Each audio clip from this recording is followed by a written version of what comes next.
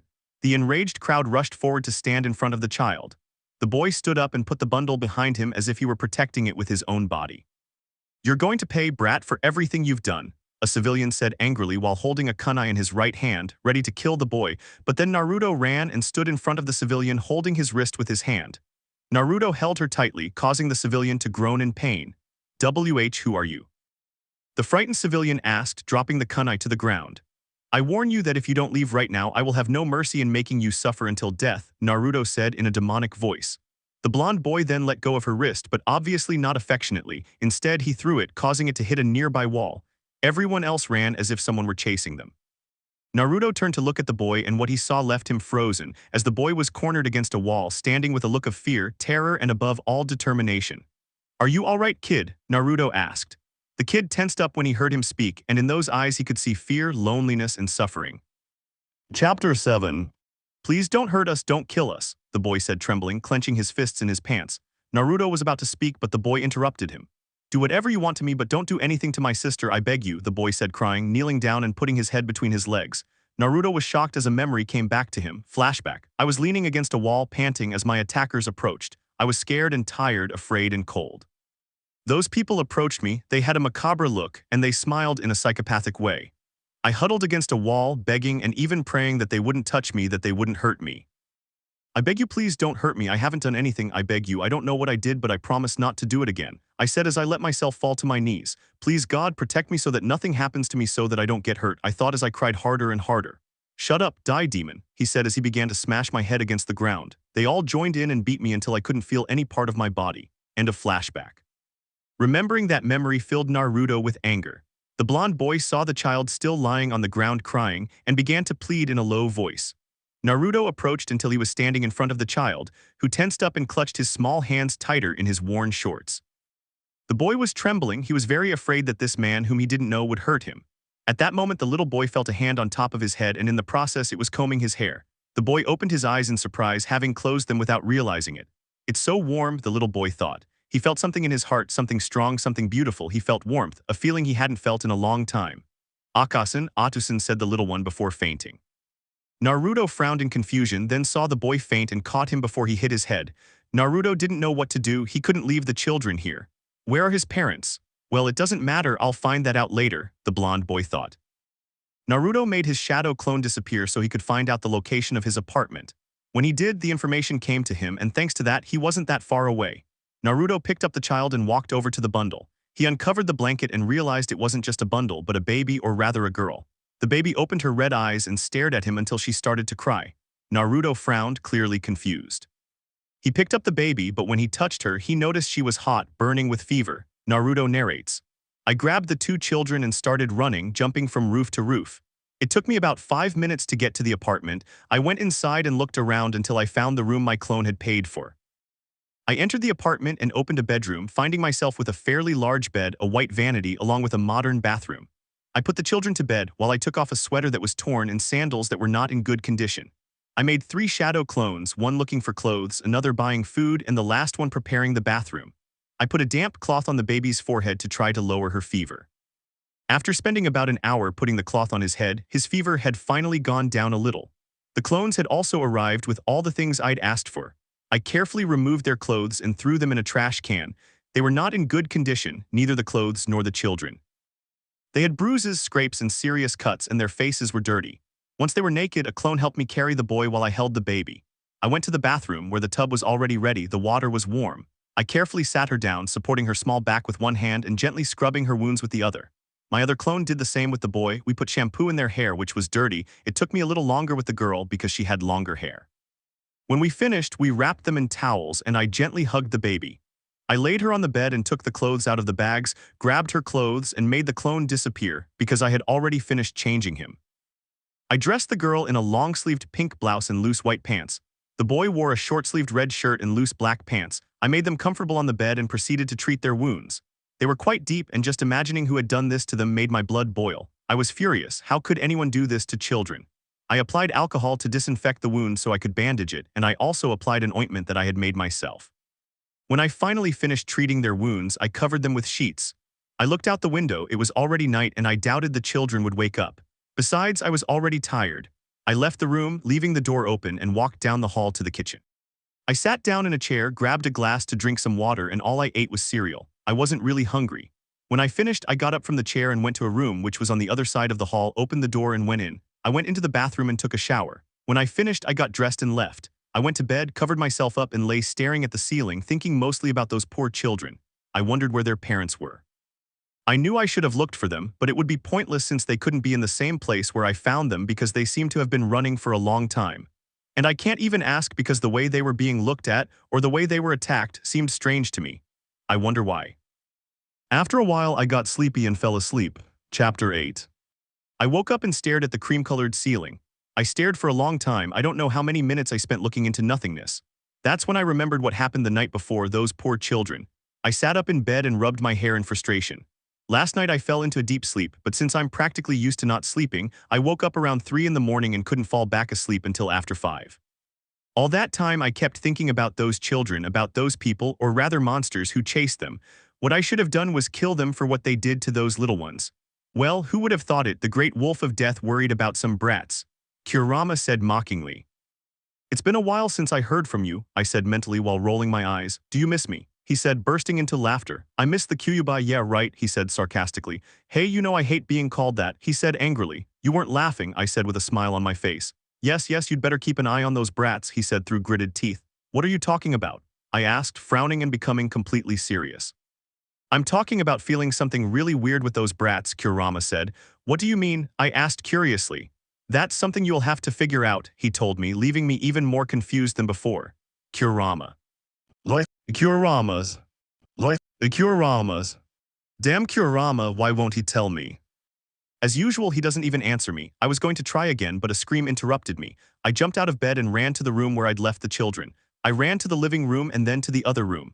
When I got there, I went inside and saw the boy holding the baby. He was standing in a corner of the room.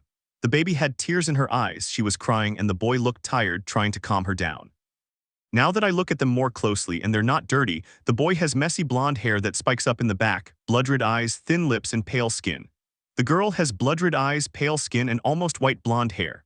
Who's there? And don't pretend I can see from here, the boy said to me while breathing heavily.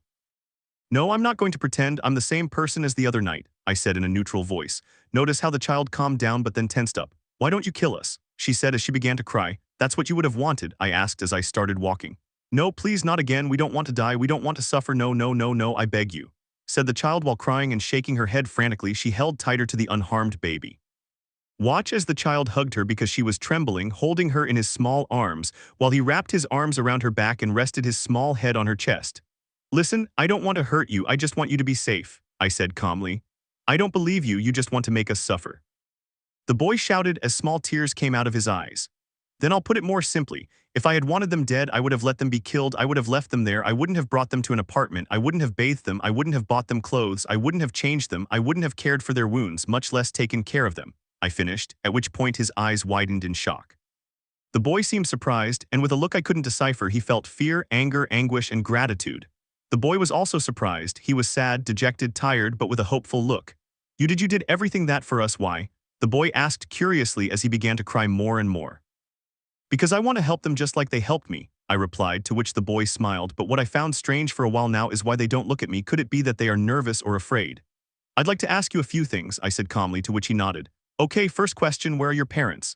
I asked very slowly, but then I regretted it because the boy started crying more and shouting louder. He was angry and sad. They died a year ago, the boy said sadly as he lowered his head. I'm sorry for asking, but it was necessary, I said calmly, to which he nodded. Well, the second question, how old are you? I asked, a little curious. My sister is 1 year old and I am 3 years old, she told me with a small smile. Do they have them?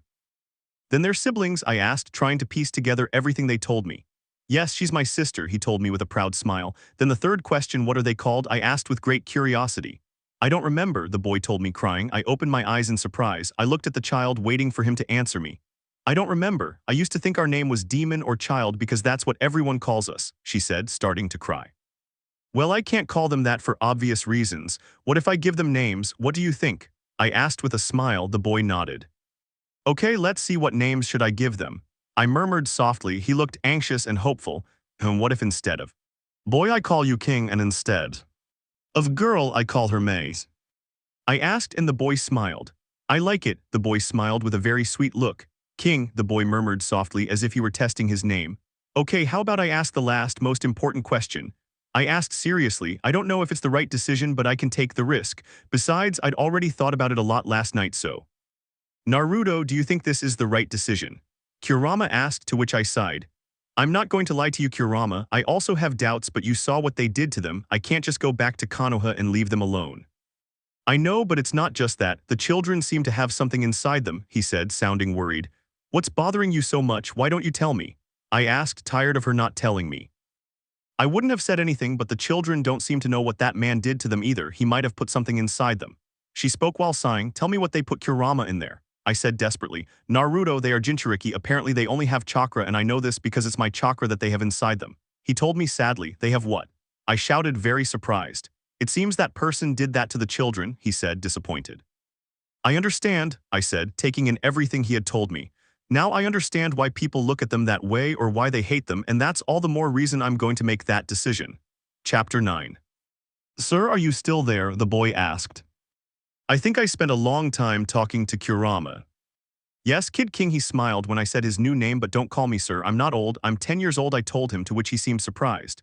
What question were you going to ask us?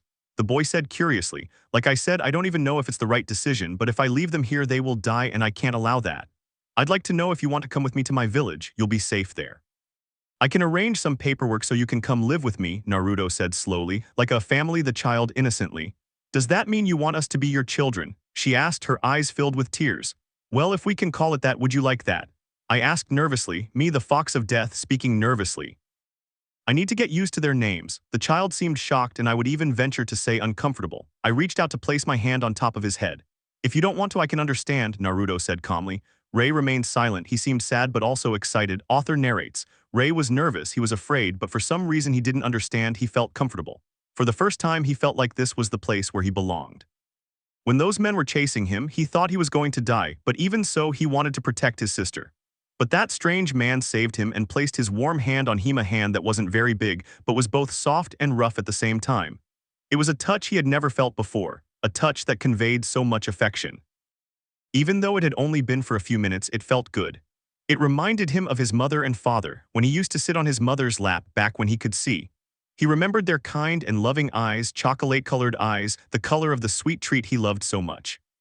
He remembers the crackling of the sparks dancing in the fire. He remembers his mother telling him a story while whispering in his ear. And he remembers his mother's soft lips brushing against his ear. It itched, but it felt good. When his father came home from his work as a farmer, when his father placed his hand on his head, his rough, large hand, when he smiled at him, he felt so safe in that hand. But then everything turned black when he lost his father and mother.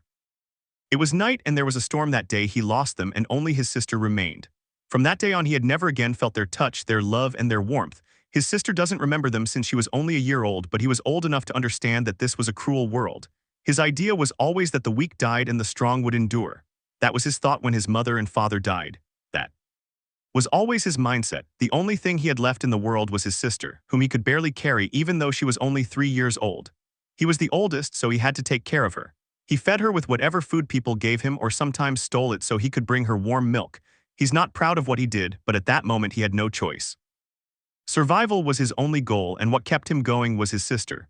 Personally, he felt very nervous. He didn't know what to say. His heart told him yes.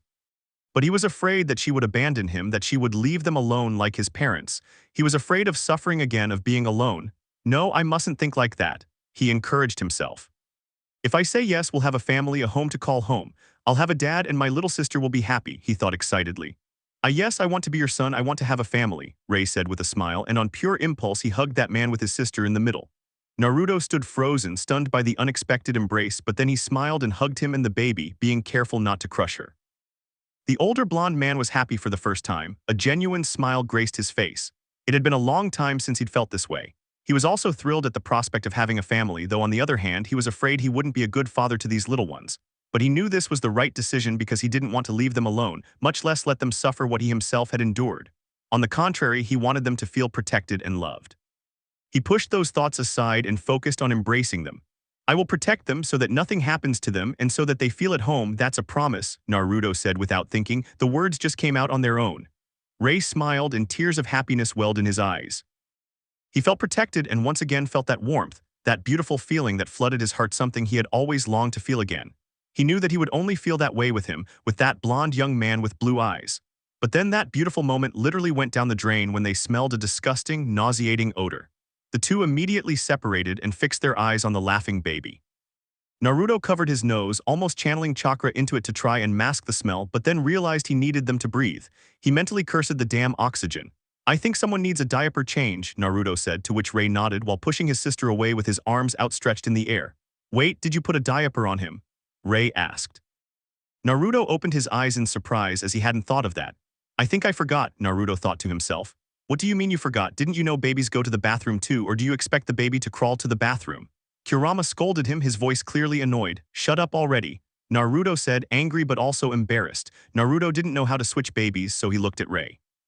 I'd better change him. I think my clone brought diapers, said Naruto, remembering the bags he had brought with clothes. What, you want me to change it, but I don't know how, said Ray indignantly. What do you mean you don't know? You were supposed to be taking care of her, Naruto said angrily.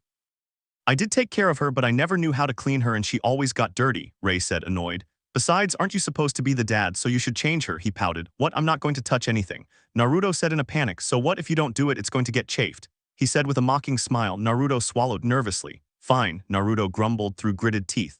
Naruto grabbed the baby but moved her away from him just like Ray did.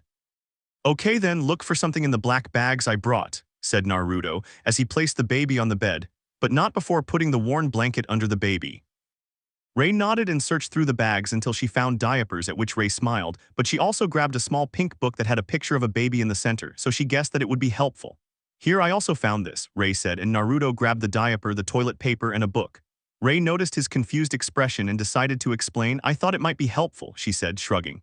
Naruto read the title of the book, For Beginner Mothers or Fathers. Naruto opened the book and skimmed through it until he reached chapter 11. The book told him exactly what to do, but that didn't mean he was doing it right.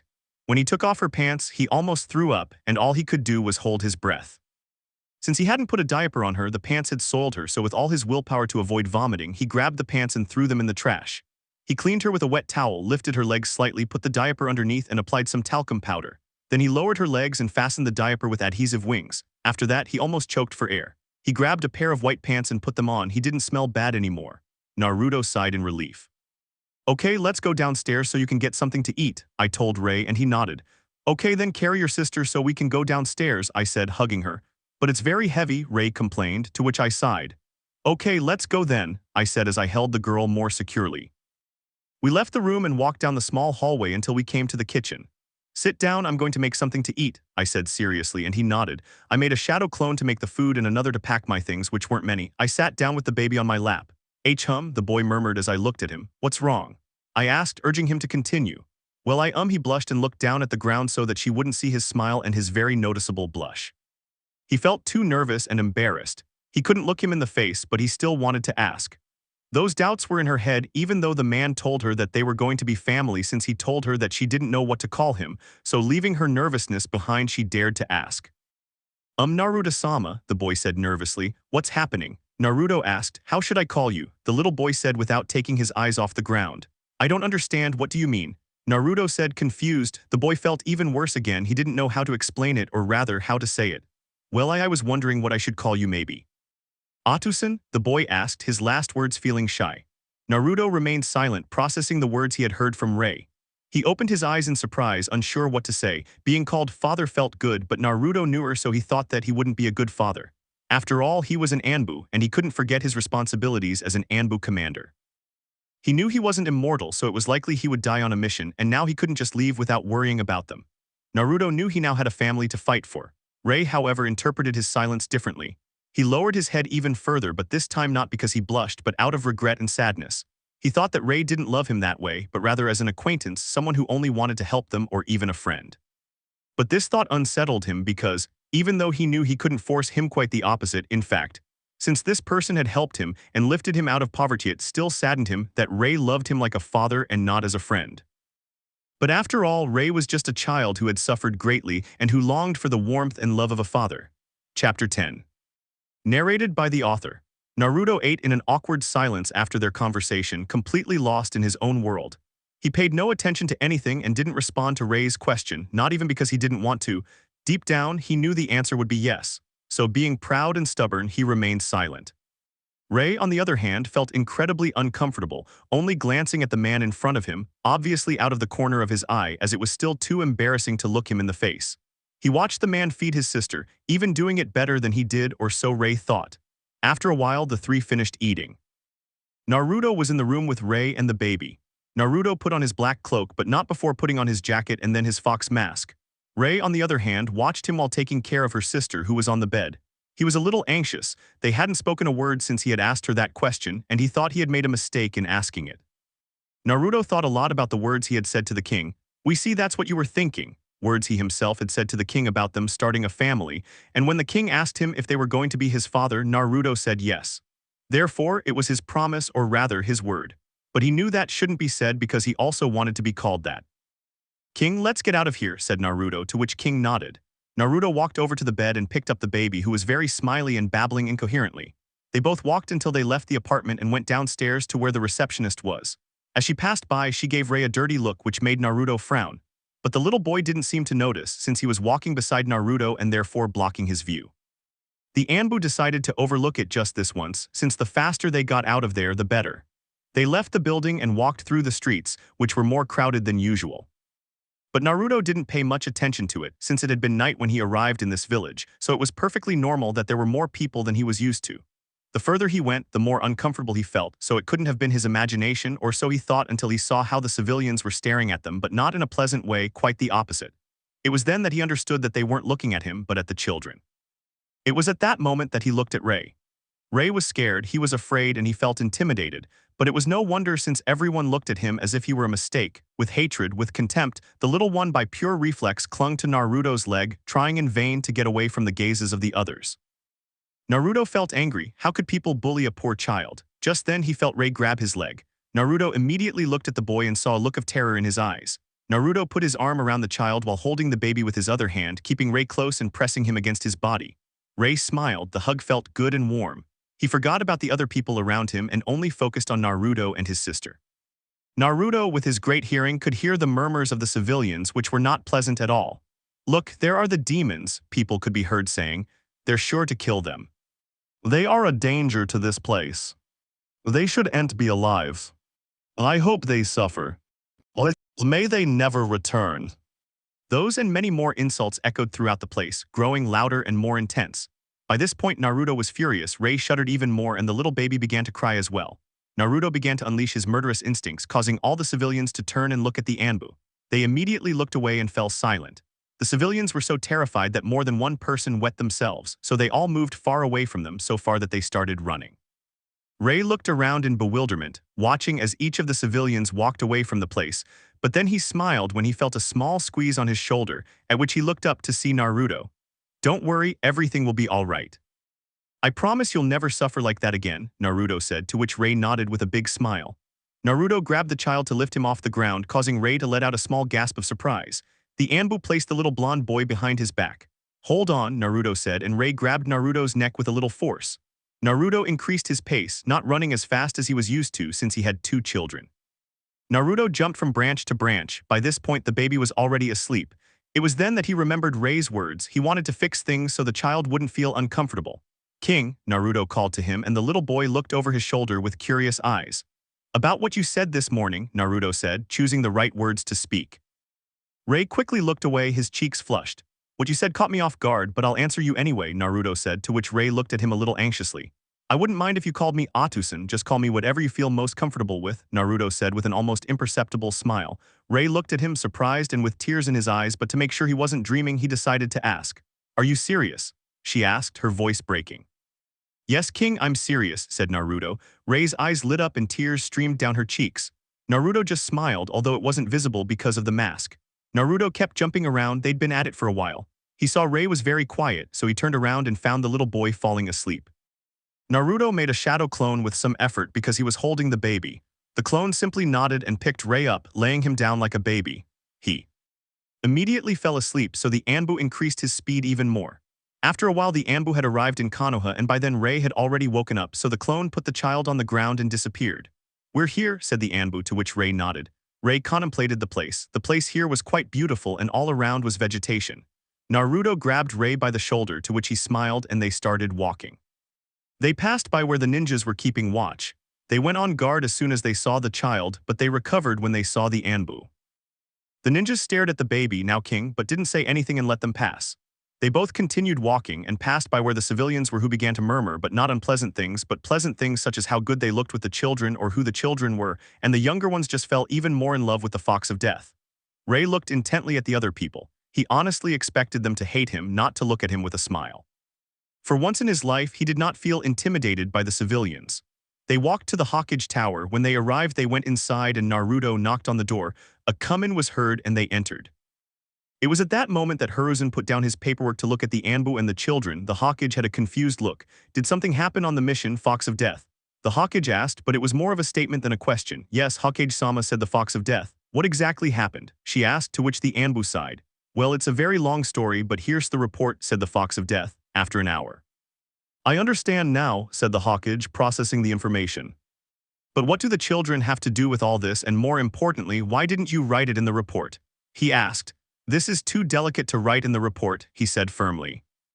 I understand, then I ask that you please tell me what happened, Hiruzen said, to which the Anbu sighed. The Anbu turned to look at Rei. Rei, you can wait outside for a moment, the Anbu said. Rei looked at him fearfully, clenching his fists in his pants. Rei didn't want to go out because he was afraid of being hurt. Naruto thought about it for a moment before creating a shadow clone. The clone grabbed the baby and took Rei's hand. My clone will be with you, the Anbu informed her, to which Rei nodded and the clone took them away. All right then, tell me what you have to say, Hiruzen said, to which the Anbu nodded. Remember when I went on the mission to the village hidden in the rain? The Anbu said, to which Hiruzen nodded. Right then, when I extracted information from a ninja who had attacked me. Chapter 11. Flashback note: almost the entire chapter will be a flashback, but it's necessary to read it beaming face. A blonde man with blue eyes had arrived in the land of rain. He thought he had gone unnoticed, but that wasn't the case. What appeared to be ninjas from the land of rain had attacked him.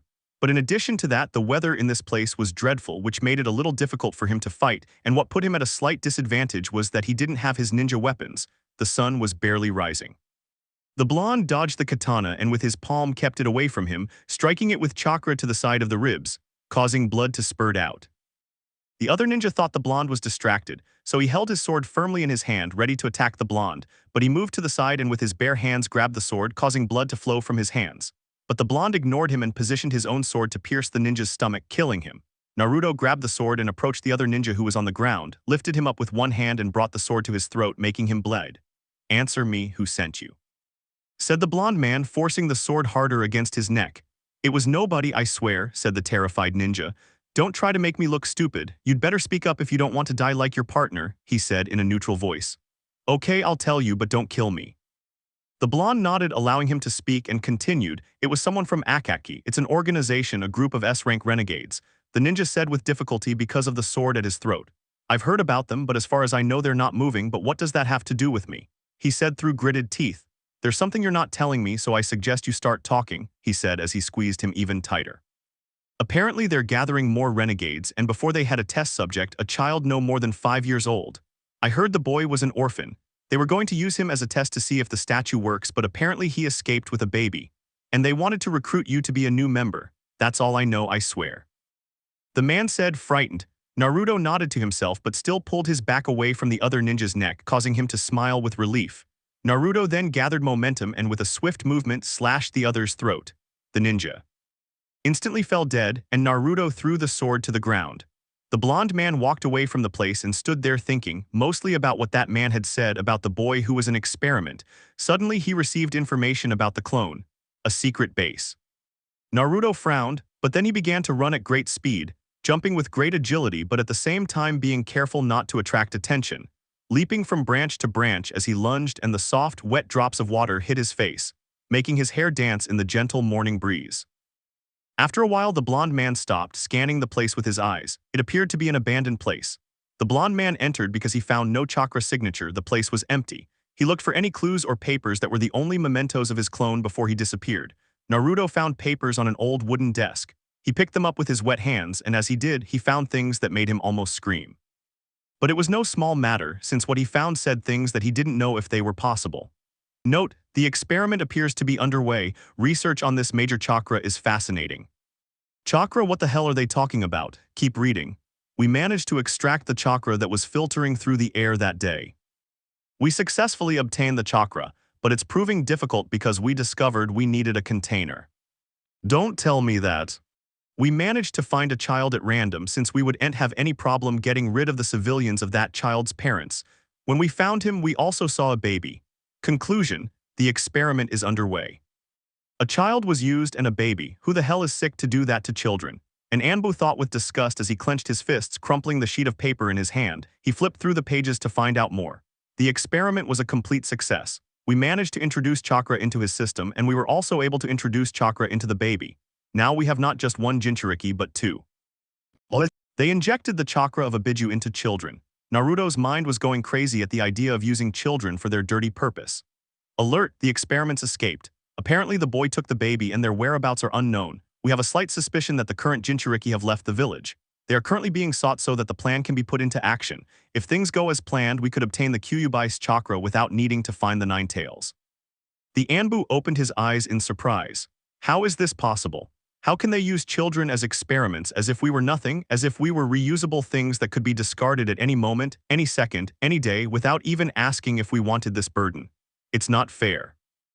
Out of the hundreds of people here, it's an injustice that they choose one person. Fate is so cruel as to make us Jinchuriki suffer like this.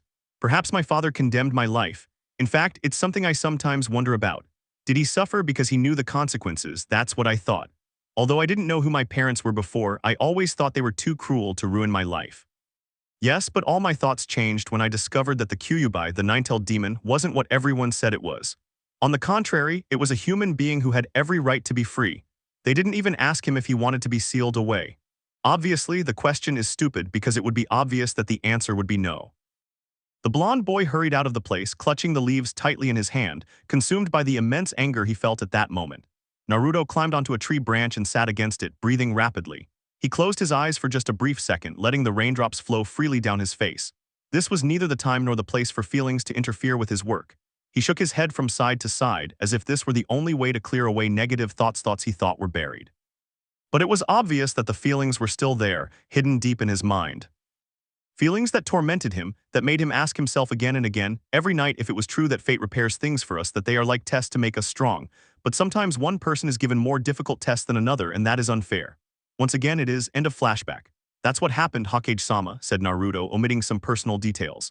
So I understand what you're trying to tell me is that these children that man mentioned are the ones you brought. Hiruzen asked. Yes, Hokage-sama, said the Anbu. This is a very delicate situation, Naruto, Hiruzen said, to which the Anbu nodded.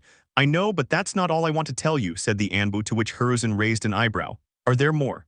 Hiruzen asked, to which the Anbu nodded. Yes, but it's more of a request, said the Anbu. Which request? Hiruzen asked. It's about the children, the Anbu said, to which Hiruzen nodded for him to continue. I would like to take care of those children, Hokage-sama, Naruto said as he removed his mask. Hiruzen was personally shocked. He hadn't expected that. What did you say, Naruto? Hiruzen asked, stunned. I personally would like to take charge of those children, she said with great determination. Hiruzen was speechless. He didn't know what to say. He was quite surprised that Naruto had said that to him. Are you sure, Naruto? You're still too young to be taking care of other children, Hiruzen said. I am, Hokage-sama, said Naruto with a small, almost imperceptible smile on his face. But Hiruzen did notice. It seems those kids changed you, Naruto, and I mean for the better. Hiruzen thought with a smile. It had been a long time since Hiruzen had seen him smile, perhaps a sarcastic smile, but now he smiled sincerely. Okay, but you'll have to sign some adoption papers, Hiruzen said, to which Naruto nodded. Hiruzen took some papers from his drawer and placed them on his desk. He gave them to Naruto, who accepted them. At the top, write their names along with their clan, Hiruzen said, handing Naruto a pen. Naruto nodded, leaned on the desk, and wrote their names. At the bottom, your signature, Hiruzen said, pointing to where he should sign. Naruto nodded and wrote his signature. When he finished, he gave it to Hiruzen, who signed and sealed it to validate it. He then gave Naruto a copy, which he took. Thank you, Hokage-sama, said Naruto as he put on his mask. You have nothing to thank me for. Oh, and by the way, Naruto, since you'll be busy with the children, I'll give you a week off from missions, said Hiruzen, to which Naruto nodded, very grateful for that gesture. Thank you again, Hokage-sama. I'll take my leave with your permission, Naruto said, to which Hiruzen nodded. Naruto walked out the door and Hiruzen smiled as he read the children's names. Namikaze Uzumaki Mei and Namikaze Uzumaki King. Note, I was going to do the flashback for Chapter 4 or 5, but it wasn't going to fit or make much sense, so I uploaded it here. Chapter 12. The Anbu left the office, and that's when he saw his clone carrying the baby, Awaken. Naruto grabbed the baby and dispelled his clone. Rei smiled and took the Anbu's hand that wasn't holding the baby. They walked until they left the Hokage Tower. They walked through the wide streets of Konoha. Rei was fascinated by everything he saw. After all, when he was in the village, even though it was a trading village, they almost never let him see or touch anything, so he was very happy with everything his eyes saw. The Anbu, on the other hand, was looking for a clothing store. After all, the children had nothing to wear. King, the Anbu called softly, to which King looked at him. Let's share some changes of clothes, the Anbu said in a neutral voice. Clothes, why? She asked innocently. Because it's healthy and hygienic, said the Anbu in a slightly mocking tone. Rei nodded a little doubtful. Why buy me clothes if the ones I have are clean? The little boy wondered before shrugging his shoulders and dismissing the thought. They entered the store where a small bell rang, indicating that there were customers. The place was divided into two sections. One for boys was blue and the other for girls was pink, certainly very eye-catching. There were a few people who stared at the Anbu with confusion, but he ignored them. People looked at him in confusion, wondering what an Anbu was doing in this place and accompanied by children. A young woman approached them. She was brunette with short, shoulder-length hair, emerald green eyes, a slim figure, and a good body. How can I help you? He said kindly with a smile showing his white teeth. Let's go buy clothes for the boy, said the Anbu, pointing at Rei. Of course, if you can follow me, I'll show you some models. The Anbu nodded and followed her. They showed them clothes made of different fabrics, shorts, trousers, shirts, jackets, sweaters in different colors and of the highest quality. Very well, King, choose whatever clothes you prefer, said the Anbu. I just don't know where to begin, said Rei, looking at different colors. I can help you, the young woman said with a smile, and if I may ask how many changes of clothes you will be taking, she added without losing her smile. I don't know, maybe 25 or 32 changes, he said, shrugging his shoulders. So many, said the young woman, surprised. No, there are too many, the boy asked, surprised. He couldn't believe there were so many clothes. No, it's the correct amount, said the Anbu, but make sure half the clothes are a little bigger, he said, looking at the young woman, to which she nodded and again put on her smile, a little nervous because of all the clothes. Okay, little one, find the clothes you like best, the young woman said, to which Rei nodded. They looked for the clothes that Rei chose, black, blue, red, white shirts, black pants of different colors and models, etc. The young woman was a little tired because she had been choosing clothes in Rei's size, and in the end she had to ask for a little help in order to finish faster. When they chose all the clothes, which took more than 30 minutes, they then tried them on, but only 2 or 3 garments to choose the correct size and another that was a little bigger. Do you want anything else? The young woman asked. If there are clothes for the baby, said the Anbu. Right away, she said with her eyes wide open. After a while, they had both finished buying everything they needed. She had to make shadow clones to help her carry the clothes and buy baby food, diapers, talcum powder, a crib, toys, stuffed animals, and other things. And now they were both walking to Naruto's apartment. Just as they were about to enter, Naruto received word that the clones had arrived with all the things he had ordered. In short, it had been an exhausting day and all he wanted was to go to sleep, but he knew he had many things to do before he could. Welcome to your new home, the Anbu said as he turned the doorknob. Upon entering the apartment, Rei was surprised. It was a very beautiful house, large and welcoming. The walls were a soft cream color and the furniture was chocolate brown. The living room had a small table in the center with a glass top along with a small vase of white flowers. Rei was happy to be able to call this place home. It was simply beautiful. The Anbu placed his hand above his head. Rei looked at him. Do you like it? The Anbu asked, then removed his fox mask. Yes, Otsutsuki, said Rei, calling him dad for the first time. Naruto smiled. He felt good being called that. Okay then, let's go to your room, Naruto said, to which Rei smiled and took his hand. They both went up the stairs and through the hallway which had doors leading to other rooms. Naruto opened the door and turned on the light. It was a sky blue room with a white bed in the center covered in blue blankets, a white dresser in the corner, and a small black armchair. There was also a cabinet full of toys of all kinds. A brown wardrobe with 2 large doors was also on the wall, and another door led to a white bathroom. It's great, Rei exclaimed excitedly. He had never seen such a beautiful room, much less so many toys together. It was a dream room for the little blonde boy. I'm glad you liked it, Naruto said, sighing with relief, because his clones had a hard time finding the right color because of so many color samples and the decorations the clones had added. I'm here, I'll be right back, said Naruto, to which Rei nodded, fascinated as he started running towards the toys, to which Naruto smiled. Naruto left the room and went to the next room, but this time to Mei's room, which is right next to Rei's. Naruto opened the door to the pink room with white cloud prints on the wall.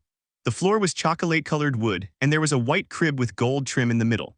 Inside was a white wardrobe, a black dresser with packs of diapers on top, and a trash can on the floor. Also scattered on the floor were toys, dolls, a walker, rattles, and a small changing table. There was also a special bathroom for her, which consisted of a small bathtub and a larger one next to it, Naruto narrates.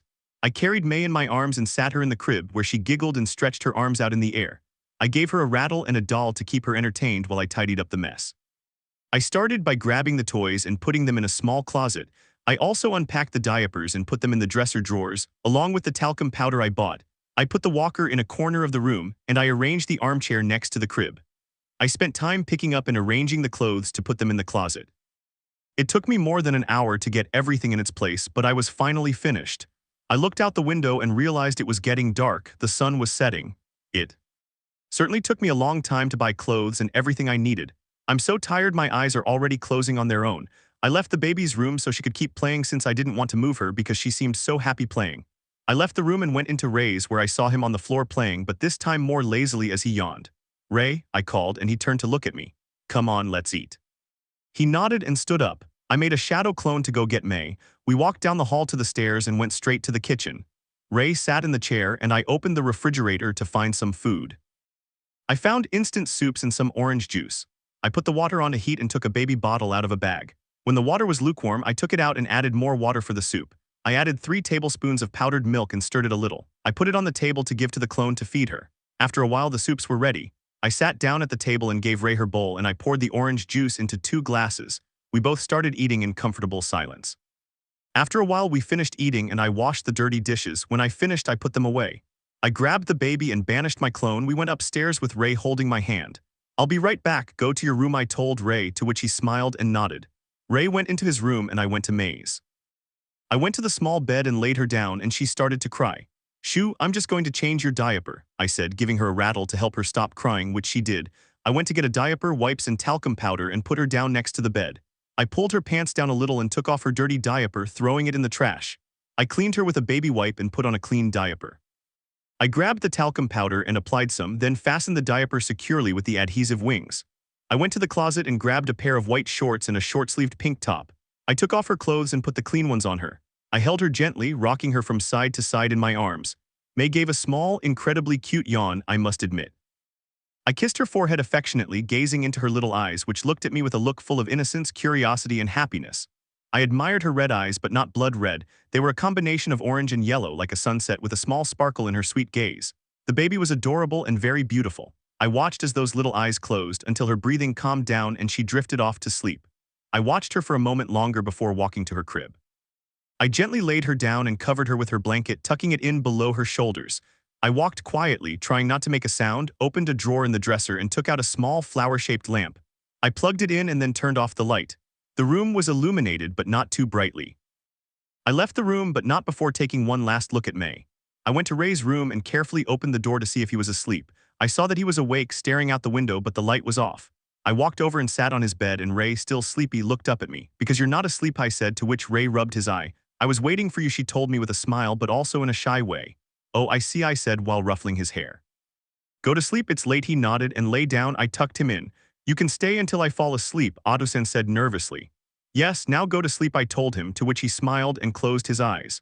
I stayed for a while longer until I noticed that his breathing was calm and that he fell into a deep sleep. I got out of bed and left the room. I went to my room, which is opposite Mei's. I opened the door and went inside, took off my weapons and put them away, went to bed and fell asleep. Chapter 13. I woke up to Mei crying. It was barely dawn. I got out of bed and left my room. I went to Mei's room, which I always leave open. I went inside and walked to her crib where I saw her crying, sitting up, clutching the wooden bars. I hugged her and rocked her for a while until she calmed down. She looked at me with those beautiful eyes. I'd already gotten used to the children's presence since it had been 2 weeks since I brought them to my apartment. At first, it was difficult because the baby's crying would wake me up at 3 in the morning to feed her, and very early in the morning too, but I've gotten used to it, and I'm getting better as a father every day, or at least that's what I think. I prepared a bottle for the baby and gave it to her so she could eat. May took the bottle with her little hands. All I could hear was the calm breathing of her nose as she ate without any hurry. I took the bottle away when it was empty, gave her a few gentle taps on her little back until she burped a little. I went into the bathroom and sat her in the small tub with the warm water. I started washing her body and massaging her hair, putting a little shampoo in it. When I finished bathing her, I wrapped a towel around her and hugged her. I left the bathroom and went to the little bed, laid her down carefully and started drying her. I grabbed a diaper and put it on her, went to the closet and took out a long-sleeved pink blouse with black trim and a long zipper that went from the neck to the waist, reaching down to her knees. I also put bandages on her legs for her wounds, which I tried to ignore because she's just a baby and has such big cuts. I hugged her and left the room, going downstairs. That's when I saw Rei sitting in the chair at the table. "Good day, Atu-san," said Rei, to which I nodded. "Good morning, King," I said as I placed May in a baby chair. Rei grimaced as he rubbed his eyes with the back of his hand. "Is something wrong?" I asked while observing him carefully, not missing a single detail.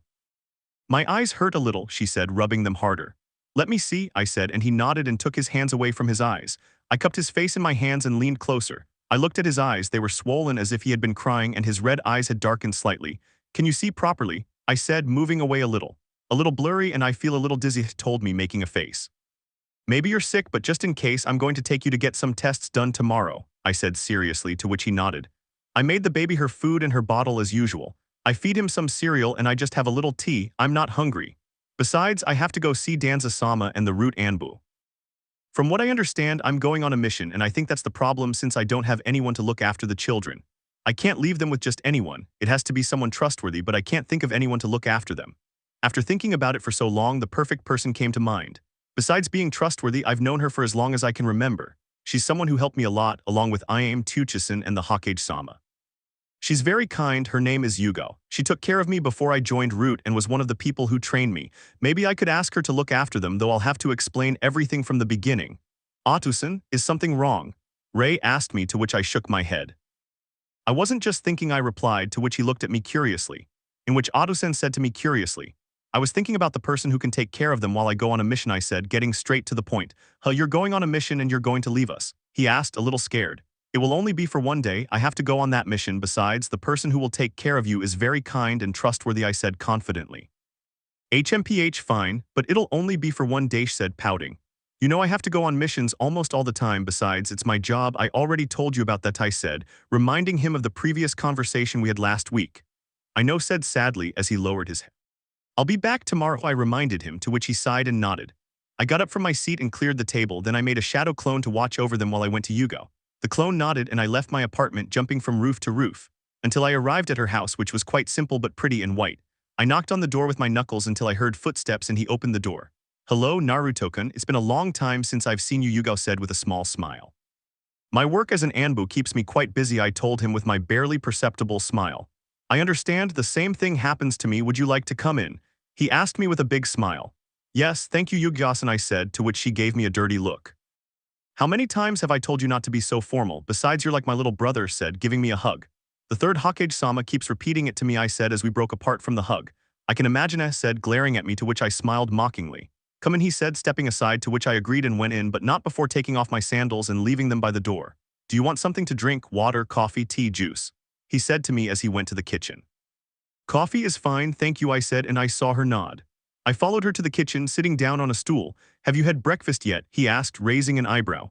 "I already had breakfast," I lied as she placed a cup in front of me. "Thank you," I said, and she gave a small smile. "You're welcome," she said as she sat down across from me with a cup of tea. "And tell me what brings you here, little brother," she asked, and I sighed. "Is it something bad?" she asked, worried. "It's nothing bad. I just need you to do me a favor if you don't mind," I said while taking a sip of coffee. "A favor, and what would that be?" he asked me curiously. "Well, I think I'll start from the beginning. You remember I went on a mission to the village hidden in the rain?" I asked, to which she nodded. "Well, it all started when..." After telling her and explaining everything that had happened, she was quite surprised until she finally came out of her trance. "What?" I yelled so loudly my ears hurt. "You decided to adopt a baby and a 3-year-old boy, how could you? You're still a kid yourself, you're only 10 damn years old." She screamed at me, causing the teacup Yugo was carrying to fall to the floor and shatter into pieces. First, calm down and let me give you my reasons for why I made such a hasty decision, I said calmly, ignoring the sharp pain in my ears. Well, it better be a very good reason, he told me as he calmed down a little. The reason I didn't tell you is because it was a secret for now so that no one would know and cause problems, I said, trying to calm her down. That doesn't explain why you adopt them, had told me, to which I sighed even louder. In the mission I told you about, that ninja told me about some experiments, and days later I found a child carrying a baby and people were chasing them to beat or kill them. I intervened at that moment, and Kurama told me that those children were Jinchuriki of his chakra, I said, getting straight to the point. What? So the experiments they were talking about were those children you saved? He said, clenching his fists. I didn't want to leave them alone. Everyone was looking at him the way they used to look at me, I told her, and Yugo looked at me sadly. That's why I decided to stay with them. I didn't want them to suffer. And if I put them in an orphanage, they would suffer even more if they found out I was a Jinchuriki, I said angrily. I admit that's a good reason, she told me with a small smile, but do you think everyone else will find out? She asked me with concern. Maybe not now, but it's most likely, I said, thinking a bit about that topic. And what favor were you going to ask me for? He asked, putting his hand on his chin. I'll get straight to the point. I want you to take care of them, I told her, to which she looked at me surprised. Do you have time? I asked her. Well, I asked for these 3 days off. When do you want me to take care of them for you? He asked me as he got up and picked up the pieces of the cup. If you could today, I asked, to which she smiled. Of course, I would love to meet them, she said with a huge smile. Thank you, I said, relieved. We got up from our chairs and walked to the front door where we put on our sandals, went out the door and walked to my apartment in comfortable silence. When we arrived at the apartment, I opened the door handle, let Yugo go in first, then I went in and closed the door behind me. We entered the room where I saw them sitting while they were playing. Well, the children, my clone has the baby on the floor where she is sitting while playing with a doll, and Rei is playing with a teddy bear. I dispelled my clone and Rei looked at me with a smile, but when she saw the person behind me, her smile faded and she made a face. Rei, this is the person who will be taking care of them. Her name is Yugo, I said, and Rei nodded. Yugo, this is Rei and the baby is Mei, I said, introducing them. Hello, Naruto-kun, I've heard a lot about you, Yugo said. As she approached, Rei backed away in fear, running to where Naruto was and hiding behind him. King, there's nothing to fear, she's a good friend, I said as I crouched down to her level and ruffled her hair. Won't you hurt me? I asked fearfully, glancing sideways at Yugo. I promise I won't hurt you, I said, confident in my words. Is the great Anbu the ruthless one? Softening up, Kurama said mockingly. Of course not, I'm still the same person, I said angrily. Yes, of course, she said while laughing. I ignored him as I went back to my conversation with Rei. Listen, she won't hurt you. Yugo was the one who took care of me when I was your age, I said in a serious tone. Are you serious? I asked uncertainly. I'm serious, now go with her. I have to go, I said while giving Rei a little push. He nodded uncertainly and began walking slowly towards Yugo. Hello again, Yugo said as she knelt down to his level. You're a very handsome boy, she said as she pulled him into a hug. But I saw how Rei shuddered at Yugo's touch, but then he relaxed and let himself be hugged. I'm sure they'll be fine, I'd better go. I went upstairs and into my room. I went to the closet and changed into my usual Anbu outfit along with a black cape, and I put weapons on my thigh to have them at hand. I grabbed my backpack, which contained scrolls with mission information, a change of clothes, weapons, and food.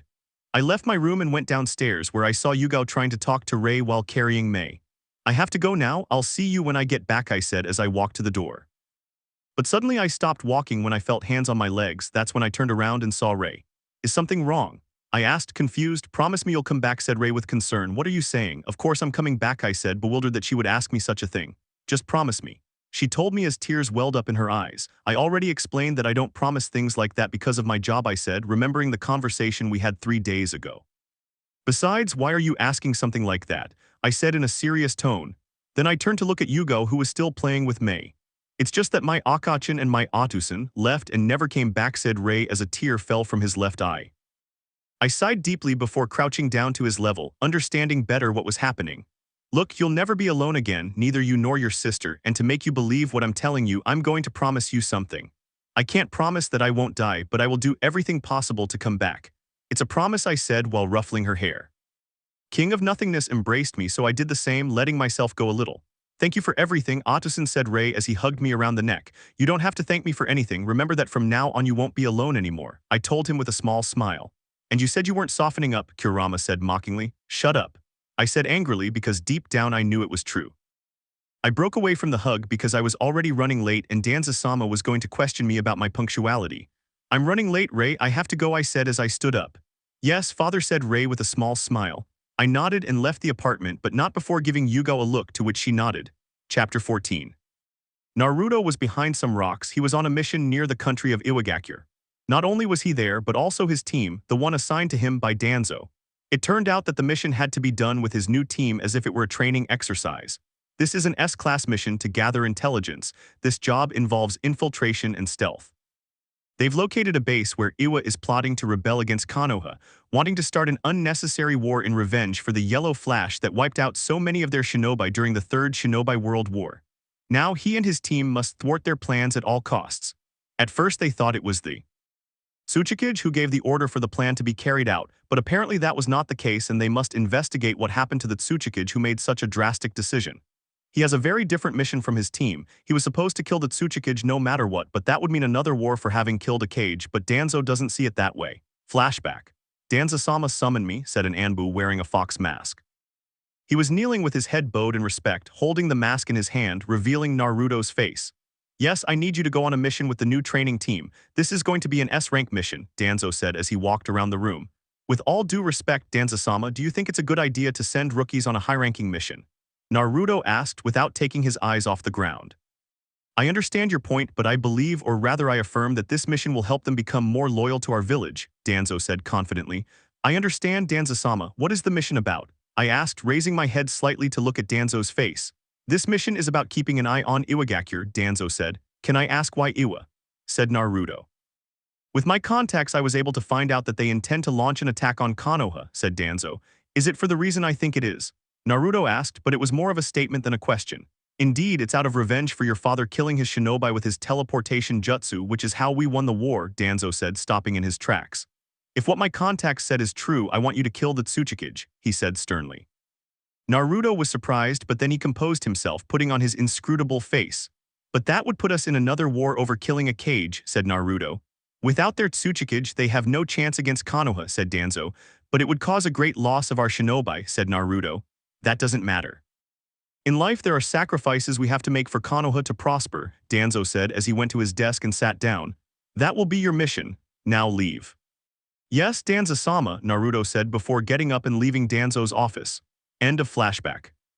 Naruto sighed in annoyance. Although he didn't want to kill, it was an order from Danzo.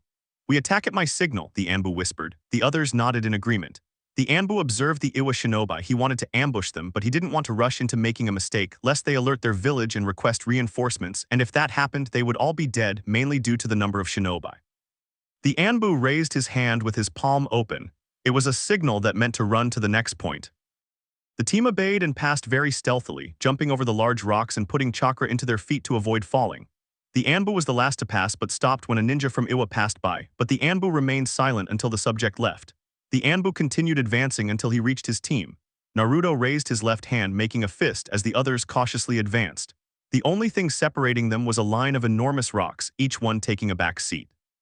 The Anbu was careful with his footing to avoid making a sound and remain undetected. Naruto nodded to an Anbu wearing a white cat mask, who then produced a smoke bomb and held it in his hand, awaiting the signal.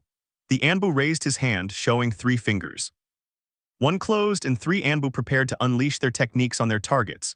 The Anbu closed 2 fingers and 4 Anbu leaped onto the rock, readying their weapons. The Anbu closed his last finger and the Anbu with the cat mask threw the smoke bomb. The 3 Anbu jumped, using their fire techniques as the smoke bomb was flammable, causing widespread destruction. With great precision, the 3 Anbu threw their weapons, striking a vital organ. The Anbu leaped from the rocks along with the others who weren't using weapons. They began a fierce battle, even though the Iwa shinobi outnumbered them. The Anbu had devised a plan to ensure its success, and because of this, and because they had the element of surprise, they were gaining a slight advantage. However, this didn't mean they were winning. They were evenly matched, but if their comrades fought, they would lose the fight or if the odds were stacked against them. This is where the Anbu specializing in ranged combat came in. Their objective was to protect their position if they saw anything going wrong. The Anbu with the cat mask was keeping watch and counterattacking to prevent anyone from escaping or alerting the enemy village. Meanwhile, the ninjutsu team prepared their attacks, trapping the enemy within a force field so they could kill them from within. And in doing so, they would make no noise, allowing them to remain undetected. The Anbu cut his opponent's throat with his katana, killing him instantly, and at the same time jumped into the air throwing shurikens at the 3 ninjas, but a shinobi grabbed him from behind, sending a jutsu. Great wall of stones. He shouted as 2 immense rocks erupted from the ground.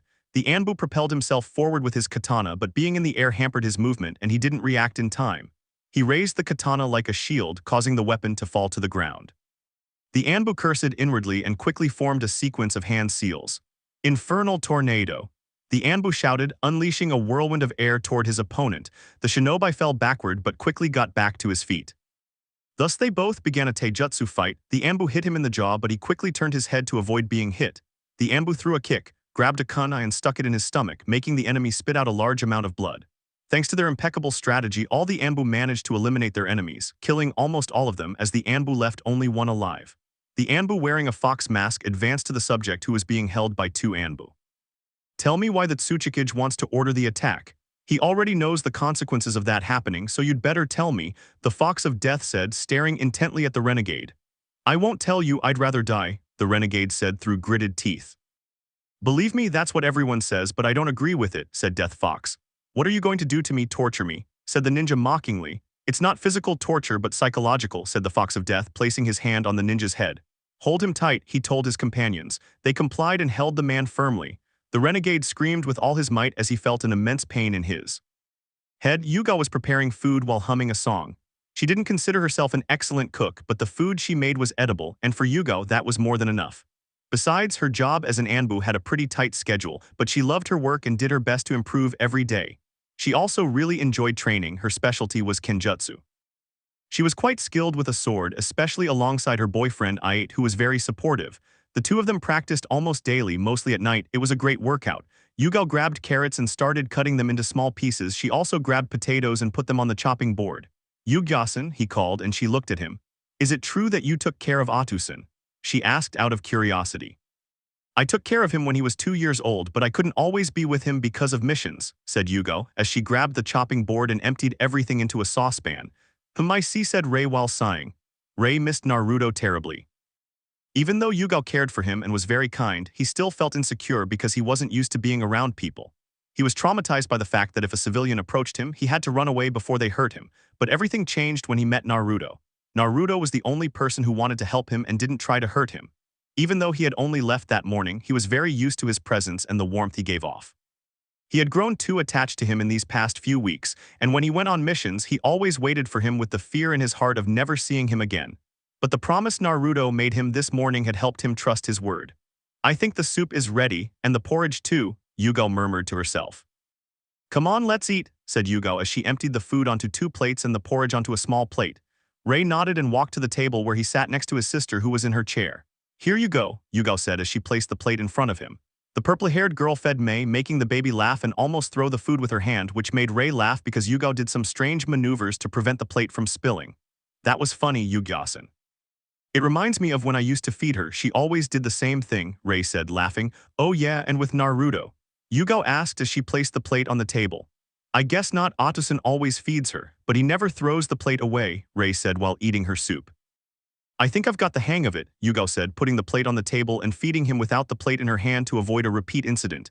If he feeds her better than I do, she said with a smile. Have you already visited Konoha? Yuga asked. Something like that, said Rei, playing with his soup. I guess Naruto hasn't given you a ride, Yuga said. I've been busy with missions, but the first time I came here the place was great, like the trees and the surroundings, and the people are very friendly, Rei said with a big smile.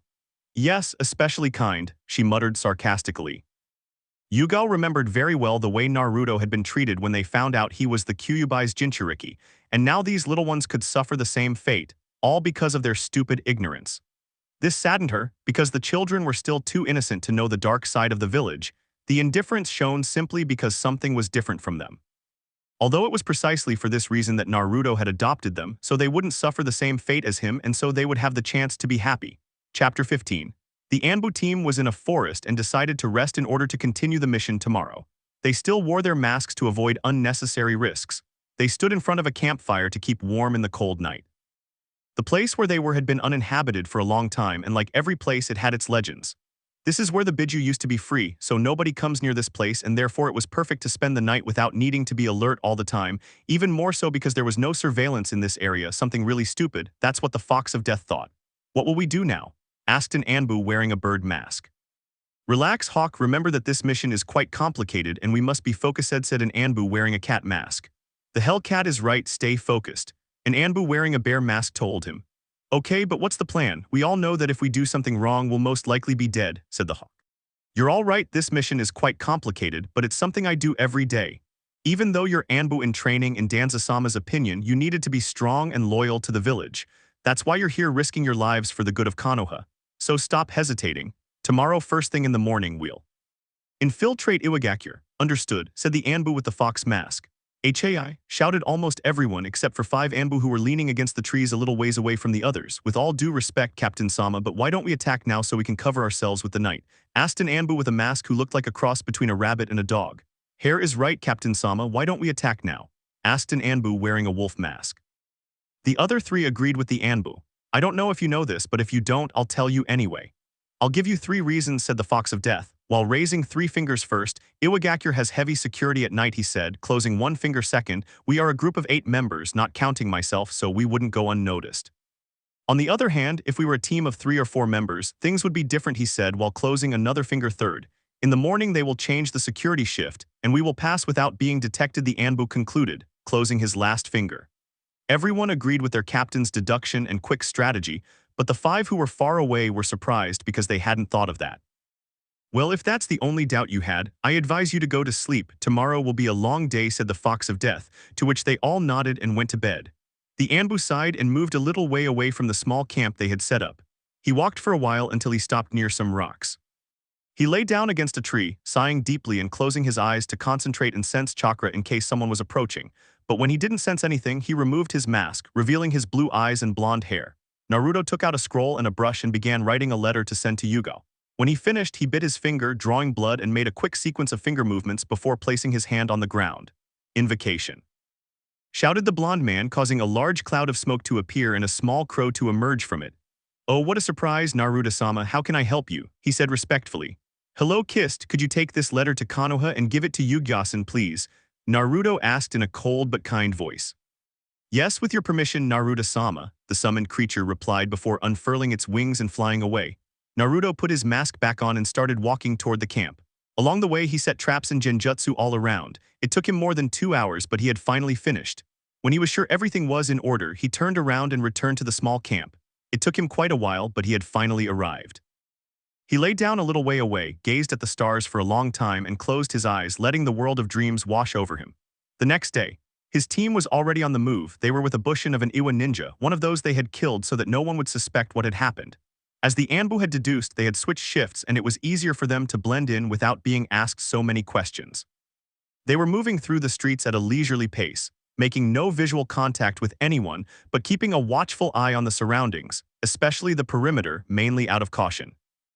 Even more so his team, who were extremely nervous and tense because they all knew the risk they faced if they were discovered. They would be more than dead, mainly because they were enemies and therefore this village hated them to death. Naruto rolled his eyes in annoyance at the great performance his team was putting on. After all, they were Anbu in training. Relax, act normal, the Anbu whispered to them. Calm down, how do you expect us to be? They're going to kill us, said the infernal cat, panicking but speaking a little loudly, which made the shinobi around them look at him suspiciously. Shhh, be quiet, you don't want us to get discovered, Hare whispered, glaring at him. The infernal cat looked him in the eyes, apologizing with its gaze. Hare rolled his eyes at the great idiocy of his stupid companion. Listen carefully, they're watching us and coming this way, and I don't think they're coming to say hello. We'll quickly go to the bar and lose it with another Bushin from someone else we killed, said the Anbu as quietly as he could. His companions nodded and quickened their pace when they saw the others were hot on their heels. They quickly disappeared into an alley and concealed their chakra, then began to run carefully so as not to make a sound. When they emerged, they went straight to the bar, and as soon as they entered, they changed into someone else. Everyone sighed with relief except for the Anbu, who concentrated on finding a table a little away from the other people, until he spotted one very close to a corner. They all looked at the Anbu and naturally followed him. They sat at a table, remaining silent for a few minutes until a voice broke the awkward silence. Hey Terumi, here's your usual, said a civilian wearing a white apron. He was looking at Hawk, but the shadow he possessed was that of a shinobi in his mid-20s, with black hair with silver tips, dark brown eyes, and black clothing, blue pants, and a chunin vest. I'm talking to you. He stopped when Hare elbowed him in the stomach so that he would speak like Terumi. I mean, the usual, said in a different voice. So what can I get you? I asked, looking at them attentively. The same, he replied in a dry voice that he was the Fox of Death with a Bushin from Terul, with Yugo. The purple-haired girl was sitting in a chair with a guilty look on her face. Her face, which had been radiant before, now held a look of guilt. She bit her lip and pressed it between her teeth, causing it to bleed, but Yugo didn't seem to care, or rather, she didn't seem to care. Her mind was a mess, she couldn't think straight, she didn't understand what had happened to make this happen. Everything had been so calm without a single problem, but then everything took a turn for the worse when Mei started crying for no apparent reason and then Rei fainted. She immediately took them to the infirmary. They were led out a door and she never heard from them again. She felt so guilty because Naruto had entrusted them to her, confident that she would take good care of them, and now this happened. She simply didn't know what the hell she had done wrong. Damn, I muttered through gritted teeth. Hours earlier, Yugo was in the kitchen washing the dirty dishes they had used. Naruto was coming tomorrow and she wanted to have everything clean and tidy for when he arrived. At first, when he was with Rei, he seemed very shy, as if he were very insecure, afraid, and nervous. But he tried to be as gentle and kind as possible so that the little boy would trust him. At first, it was a bit difficult, but over time, Rei understood that Yugo wasn't going to hurt him. Although Yugo knew that trust isn't easily earned, she had made some progress at mealtimes when he asked if she was watching Naruto. That was already a big step forward, considering Rei's life so full of insecurity and abuse. The fact that he asked or said anything was a huge improvement. She was deep in thought, but Mei's crying interrupted her. She quickly dried her hands and left the kitchen, went up the stairs, and ran to Mei's room. She saw the little girl crying. The baby was sweating, her eyes were closed as if something hurt her, she was completely red. It wasn't clear if it was from the effort of crying or something else. Yugo took the baby in her arms and rocked her a little to make her stop crying, but it seemed to make it worse. "Little one, what's wrong?" she asked, worried, then she touched Mei's forehead with her free hand. "Oh my god, you're burning up," she exclaimed, concerned. She put the baby back on the bed and Yugo went into the bathroom. She had a cloth in her hand and wet it with cold water. She quickly came out of the bathroom and returned to the room. She placed the cloth on Mei's forehead and left it there for a while, but the fever didn't go down. Rei entered the room. He was unsteady while holding onto one end of the wall. His vision was blurry and he had trouble breathing. His eyes felt very burning and his stomach hurt a lot. "Yugo-san, I don't feel well," said Rei before fainting on the ground. "King!" Yugo shouted in alarm. She stood beside him and noticed that he also had a high fever. Yugo wasted no time, grabbed the two children and hurried out of the house straight to the hospital. Currently. After that, a nurse took them to a door and she never heard from them again. She had been waiting for 3 hours and every minute that passed was torture for Yugo. But what was even worse was that she received a letter from Naruto through her summoning. She hadn't even read it because she thought he was going to tell her he'd be arriving tomorrow, but just thinking about that possibility. About having to tell Naruto that the children were in bad shape made her throat tighten. But being brave enough, she held the letter with both hands, crumpling them as she did so. He slowly opened the parchment and began to read. "Yugo-san, I hope you and the children are well. I know it's asking a lot, but could you watch the children for a little while longer? Something came up with the mission and it's taken longer than I expected. I can't give you many details, but the mission is quite delicate, so I don't think I'll be able to arrive today, perhaps in 2 or 3 days before your vacation ends. I hope you don't mind and thank you very much for looking after them. Sincerely, Naruto." Yugo sighed with relief, knowing she didn't have to tell them the bad news today and could instead think about how to tell them, or in the best case scenario, wait until the children got better. Chapter 16. With Naruto. "So what can I get you?" I asked, looking at them attentively. The same who replied in a dry voice that he was the fox of death with a bushin from Terol. "I'll bring them right away," I replied before preparing the drinks again. Terol put a seal of silence under the table. His whole team noticed that. "Well, now we can talk freely," said the fox of death. "Now that we're infiltrated, what's the plan?" he asked. Looking at his captain. "Now that we have the appearance of the Iwa Shinobi, we'll split into 3 groups. The first will be with the other ninjas, gathering information about the attack they're planning on Konoha. The second group will keep a close eye on both the civilians and the ninjas so they don't suspect us. The third group, without me, will go to the place where we killed the Iwa ninjas and dispose of their bodies," the Anbu finished. "Any questions?" he asked calmly, looking at each of them attentively. The others shook their heads. "Good, I'll see you here in 3 hours," he said as he stood up. "Oh, and by the way, don't get nervous or you might die. And remember, there are no mistakes here," he said coldly before removing the silencing seal. The others shuddered at the terrifying tone in which he said it, but they nodded nonetheless. I'm sorry to question you, but what are you going to do, Captain Sama?" the Hellcat asked nervously.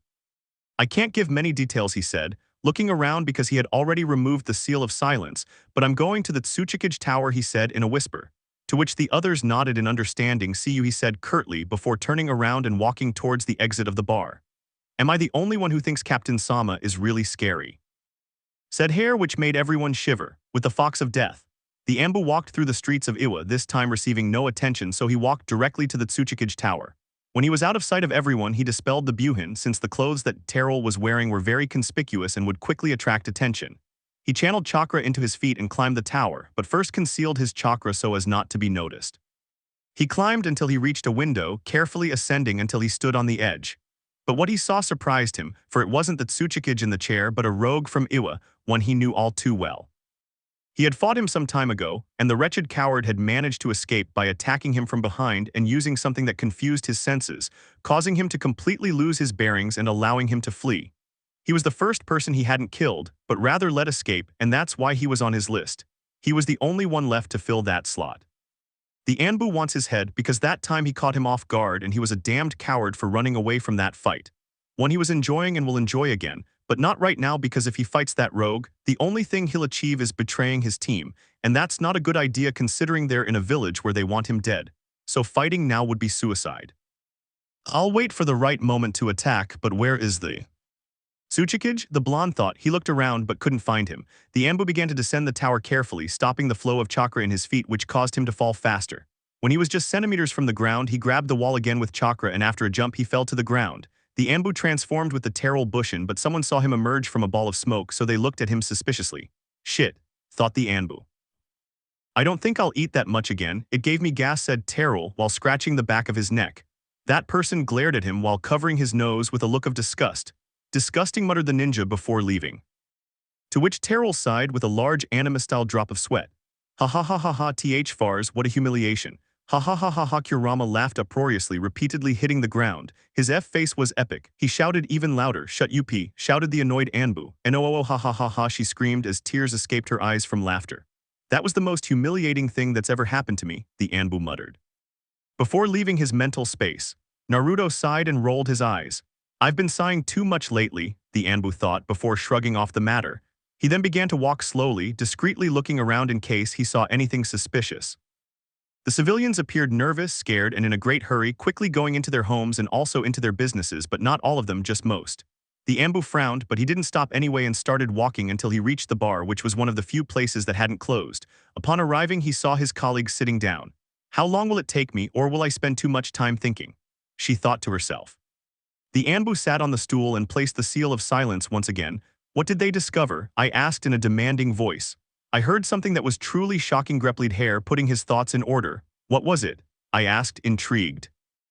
Well, when I went undercover with the other Iwa ninjas, I discovered that the Tsuchikage is not behind the attack on Konoha, said completely seriously, to which his companion, who was the one who accompanied him, nodded. Then it was true, said the Anbu. What are you talking about, Captain Sama? Asked Hare. When I went to the Tsuchikage Tower, I didn't see him, but a redolent one, he said while analyzing things more thoroughly. Then the renegade took over Iwa, but how? Asked Weasel, puzzled. I met him about a year ago. His habit, or what almost everyone knows him for, is attacking with a cunning signature. He puts something to weaken them or create some disadvantage when he fights. When we fought a taijutsu match, he sprayed something in the place where we were which caused me to completely lose all my senses, and he used them to escape, said the Anbu, to which everyone looked at him in dismay at what he had said before. So you suspect he did something to the Tsuchikage? Oso said. I imagine so, since that's how they gain an advantage in a fight. Besides, it seems strange to me that a rank criminal could beat a cage, the Anbu said confidently. The others nodded in agreement. You're right, that's the only possible explanation for how someone like that could have beaten a cage, Hawk said, agreeing. We have the report when we were watching the ninjas and the civilians told him, to which the Anbu nodded for him to continue if he don't suspect anything at all. But apparently the civilians were murmuring among themselves. We approached and could hear that they hoped their Tsuchikage was alright, said Weasel. We saw that their attitude was too strange. They were fearful and acting with great caution, the infernal cat finished saying. It's more than obvious that there's something fishy going on here, said the wolf, speaking for the first time. But what are you talking about? I'm not locked up, exclaimed the infernal stutterer, at which everyone rolled their eyes at his utter stupidity and slapped their foreheads. No, imbecile is just an expression. The wolf emphasized the last part. Why didn't you say so before? Don't use keywords I don't understand, said the infernal stutterer, sounding offended. That I wasn't awed, just forget it, said the angry wolf. Stop with the nonsense, the Anbu scolded them, and everything was fine when you hid the bodies. Yes, Captain Sama, there was no problem, Bird said, to which the Anbu nodded in understanding. What will our next move be? Asked the weasel. Perhaps, he murmured under his breath, we should find out where the Tsuchikage is, the Anbu said in a firm voice. And when we find him, what will we do with him? Asked the hawk. I'll be honest with you about the mission. I was actually assigned, the Anbu began to say, but someone interrupted him. What are you talking about? Isn't our mission the same? I asked suspiciously. You could say no, that's why I want to be honest with you. My original mission is to take down the Tsuchikage, but only if he's behind this, but it's more than obvious that Danzo-sama wants me to kill him if I have the chance, the Anbu finished explaining. What? Wait a second, said Bear, processing the information he had been given. I don't understand anything. Our mission wasn't to stop the plans for a war, and now you tell us that the mission is to kill the Tsuchikage, but wouldn't that put us in another war to kill him? Wolf asked rhetorically. That's the same thing I told Danzo-sama, but he doesn't think that way, and that's why I will be the one to give you the orders, and from today you will obey every order without protest, said the Anbu, as the others looked at each other with doubt reflected in their features. That means we are rejecting direct orders from a higher authority, said nervously like a hawk. But wouldn't that get us into trouble? Asked the infernal cat fearfully. I know we'll be disobeying orders, especially me. But if we don't and we kill the cage, we'll start an unnecessary war where many people will die, including people we care about, the Anbu said as an image flashed through his mind of Hiruzen, Yugo, old Tuchai, his daughter Iame, and Mei and Rei, his children. That's why I take responsibility for anything we do, good or bad. Do you agree with me? He asked, to which everyone swallowed hard, each lost in their own thoughts. They pondered the probabilities of each decision, good or bad, of what they were most likely to do, but even as they pondered it, their insecurities were evident. They remained in profound silence for 15 minutes, though that might seem excessive. Such silence for a decision stemmed from their knowledge that whichever action they chose, good or bad, would have very serious consequences. On one hand, there was the option of disobeying Danzo and being reprimanded, or even worse, being accused of treason for disobeying direct orders from a superior, which could lead to imprisonment for betraying Konoha's trust. On the other hand, there was the option of obeying, which would mean no particular punishment, but there would be consequences. If they killed him, it would ignite a war in Konoha, resulting in countless lives lost, not only in their village but also in Iwa, and that would only breed hatred and sorrow. Therefore, they didn't know what to say or even what to do, and it's not like I flipped a coin and it landed on chance. While they're really taking this seriously, Kurama said, his words lacking any humor. Do you think so? He said sarcastically. Well, I don't blame you because any decision you make will have consequences, especially for you. The Anbu raised an eyebrow, not quite understanding what he meant. You're an idiot. Remember, you're responsible and I'm entrusting this to you in particular. That means you'll be the only one who suffers the consequences, he said matter-of-factly. You're right, this is too complicated. I'm regretting not accepting Hokage-sama's offer and becoming a stupid genin, the Anbu said, annoyed. But what would be so fun about that? He said rhetorically. I think you're right. I say sarcastically. Chapter 17. After being silent for a long time, the wolf took a step forward and the others looked at him. Captain Sama, I agree to avoid war and I will follow all the orders you give me, said Wolf with great determination. Furthermore, I will take full responsibility for my decision because I know that avoiding war is more important, because I don't want to carry the death of many people on my conscience, he said, to which the Anbu nodded. Those words seemed to motivate the others and little by little they stood up and nodded in agreement. We will, Captain Sama, said Hare, to which everyone else nodded. So what will be the next move? Bird asked mockingly. First, we must find where to locate the cage, said the Anbu, while considering different possibilities. But Iwa is very big and it will take us quite a while to find it, said Hawk. I think I have an idea, but it's too risky, the Anbu murmured, to which his team nodded, indicating their acceptance.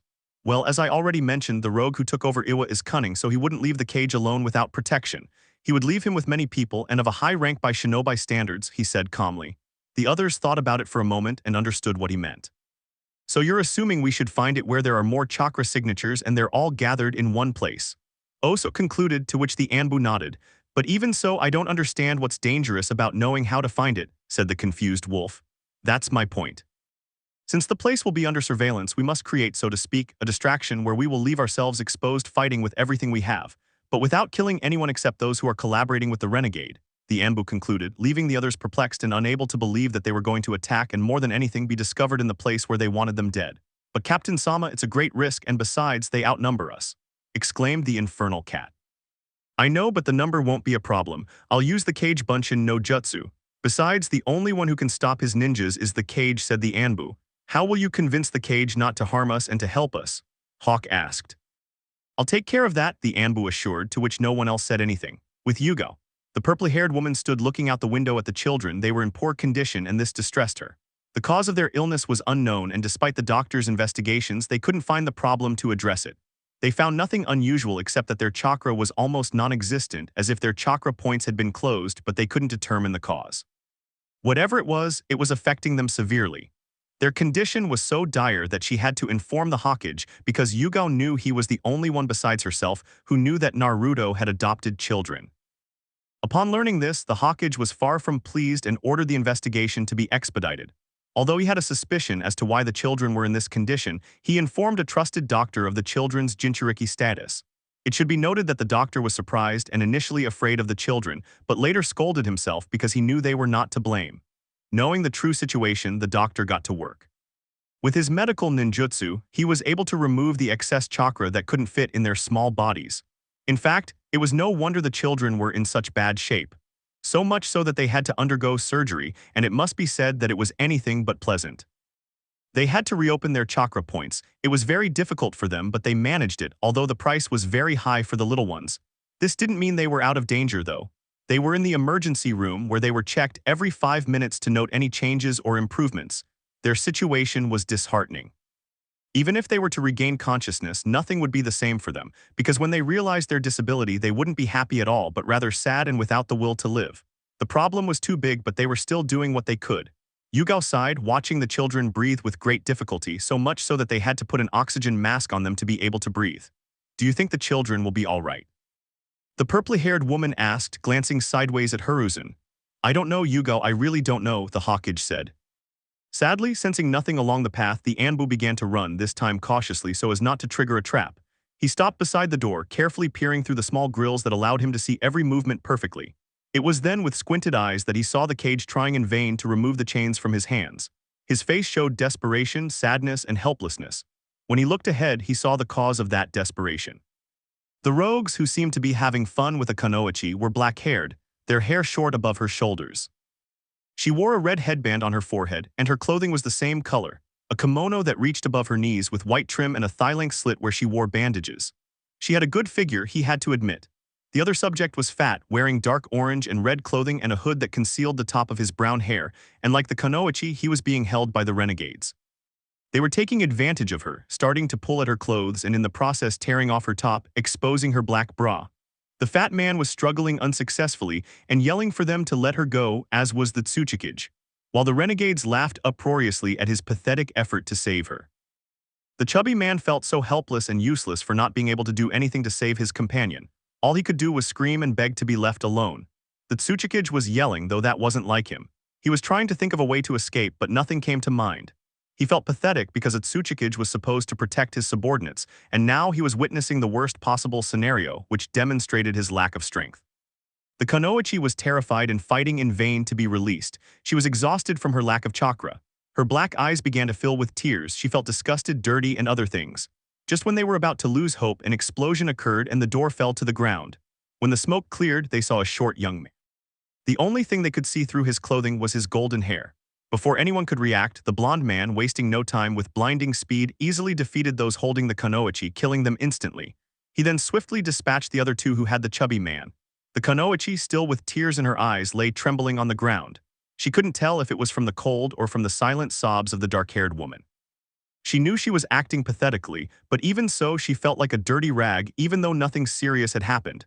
Just feeling the touch of his hands on her body, it was a horrible sensation. The dark-haired woman shuddered when she felt hands on her body. When she looked up, she saw the young man who had saved them. The chubby man rushed to his friend to check on her, but when he saw her, a slight blush rose to his cheeks, making him quickly look away. The Anbu removed his cloak and placed it around the kunoichi's shoulders to cover the exposed part of her body. The dark-haired woman looked at him, surprised by this kind gesture. She wanted to thank him, but a shout from her Tsuchikage made her look at him in dismay. Who are you? You're from Konokakure no Sato village.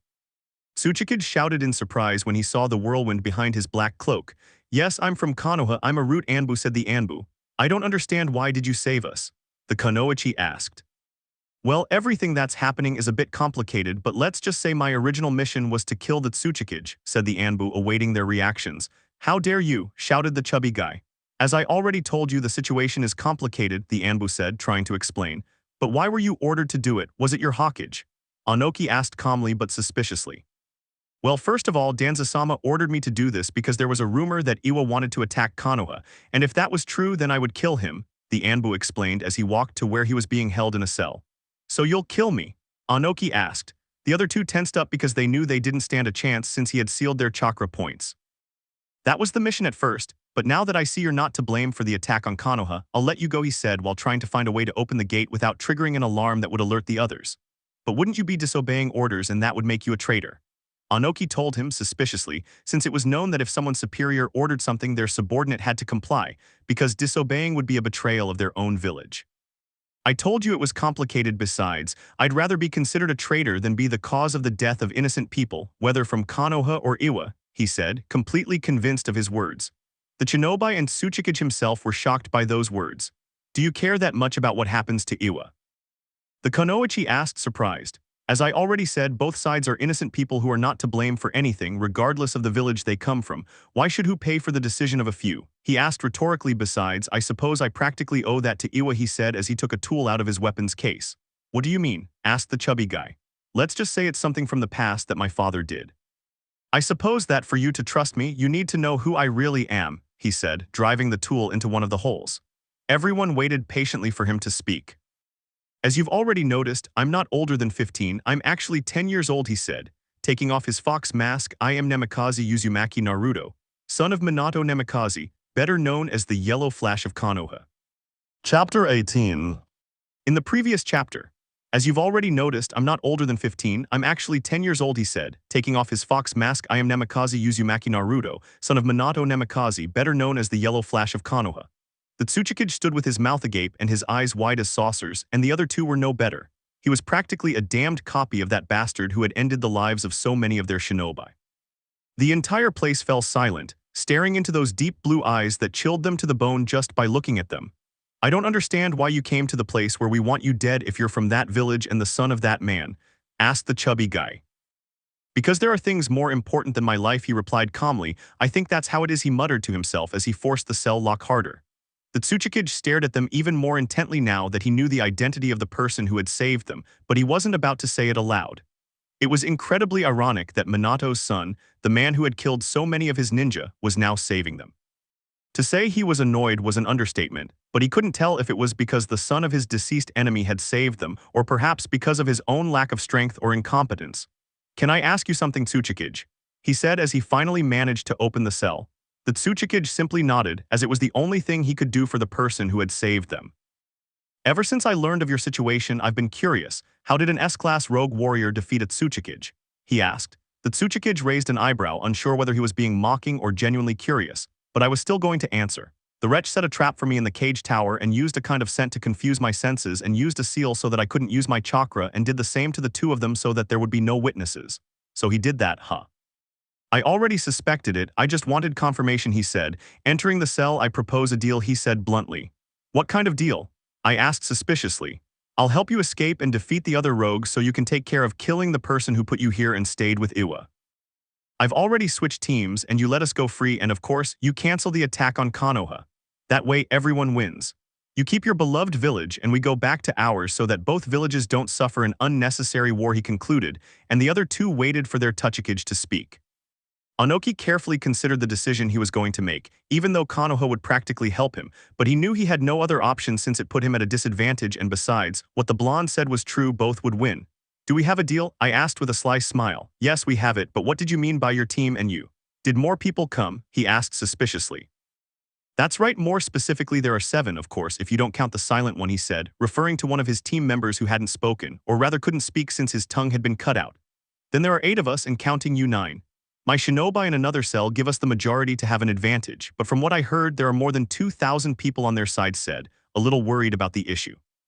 Don't worry about the number, I'll take care of that, and I can also try out a technique I've been working on, he said with a mocking smile. Which technique? I asked suspiciously. The Flying Thunder God technique, he said, completely serious. How do you know that jutsu? He asked, surprised, especially given his young age. I haven't tested it in a real battle because I only completed the jutsu a few days ago, he explained, drawing a 3-pronged kunai. Now that we have a deal, allow me to get him out of here, he said as he knelt, drew a sword from a ceiling scroll and skillfully and nimbly severed the chains that bound his chakra. The Tsuchikage left the cell, followed by Naruto. Let me see the seal they placed on you, he said, taking something from his scroll. The Tsuchikage revealed the seal on his forehead. This will take time, he said, making a sequence of hand gestures. Some people wearing white masks were trying uselessly to fight as if there were no tomorrow. The situation was already quite stressful. They had to fight 5 or even 7 people at once, and having to restrain themselves from killing an Iwa ninja unless he was a renegade had made things quite difficult for them. "I can't take it anymore," shouted the infernal cat. "Don't worry, Og, damn it." Hare yelled as a kunai lodged in his leg. Bird leaped and deflected all of his weapons with his long-range sword. Silent note, great name, don't you think? O launched himself into the attack with his 2 kunai in hand to defend himself from the shurikens that were passing all around and at the same time hitting left and right. How the hell can't we kill them? They can kill us, but we can't kill them. Where the hell did justice, Geo? Shouted the infernal cat angrily. It's going to end up in your ass. The hawk shouted, completely serious. That will be in yours, animal, he replied, annoyed by his insult. No, what I meant is that a shurikins goes straight into your tra. He couldn't even finish speaking when the infernal cat's scream was heard. Went straight into your butt, muttered under his breath with a large drop of sweat on his head. Don't get distracted, damn it, shouted Bear. The fight worsened. After all, they were outnumbered. There were 8 of them, and the others numbered 2,000, not counting the Iwa shinobi. It was undoubtedly suicidal, but they had to be a major distraction, and they were literally doing just that. But as the minutes passed, they began to tire, and the enemy landed some heavy blows. It was undeniably exhausting to keep fighting, and everything became a living hell. They felt their bodies burning and were succumbing to exhaustion. They had almost no chakra left, and what little they had was used to deflect attacks. Every time they tried to land a blow, their muscles ached from the friction of the bone movement, and when they attacked, others came from behind. It was only a matter of minutes before they were killed or at best captured. Just as they were about to give in, they saw a flash of red. Killing the renegades in a matter of seconds was amazing, and it became even more so when they saw hundreds, not thousands, of copies of their captain. Amazing, said the wolf in surprise. Falling to his knees, his breath ragged. Are you all right? Asked the fox of death. Hi. Just a little tired, replied the weasel. The Anbu simply nodded and approached his companions, placing his hand above his head, which made Weasel shudder as he had not expected to be touched. A red chakra emerged from the Anbu's hand. He concentrated for a moment. He felt every wound on his body heal in a matter of seconds, and his chakra was also regenerated. How is it that I stammered in surprise. There's no time for explanations, go help the others. I'll be there in a couple of minutes to help them, she told him, to which he nodded and got up, going to the others. The original Anbu were clearing a path for the Tsuchikage while he killed the other rogue ninja. Meanwhile, Anoki told his shinobi not to attack the Konoha Anbu, but to help them and fight against the person who had taken over Iwa. It's worth noting that their faces showed complete bewilderment when he mentioned the Konoha Anbu, and they even thought their cage had been taken control. Therefore, he had to give a brief but very detailed explanation of what would have happened if he hadn't intervened, mainly recounting the near-ape of his subordinate. If they were bewildered before, now their faces were a picture, and to snap them out of their little stupor, he had to shout at them to make them obey orders. The Anbu group approached as the clones battled with the others. So Konoha will help us, he asked in surprise. Why the hell do the idiots from Konoha have to help us?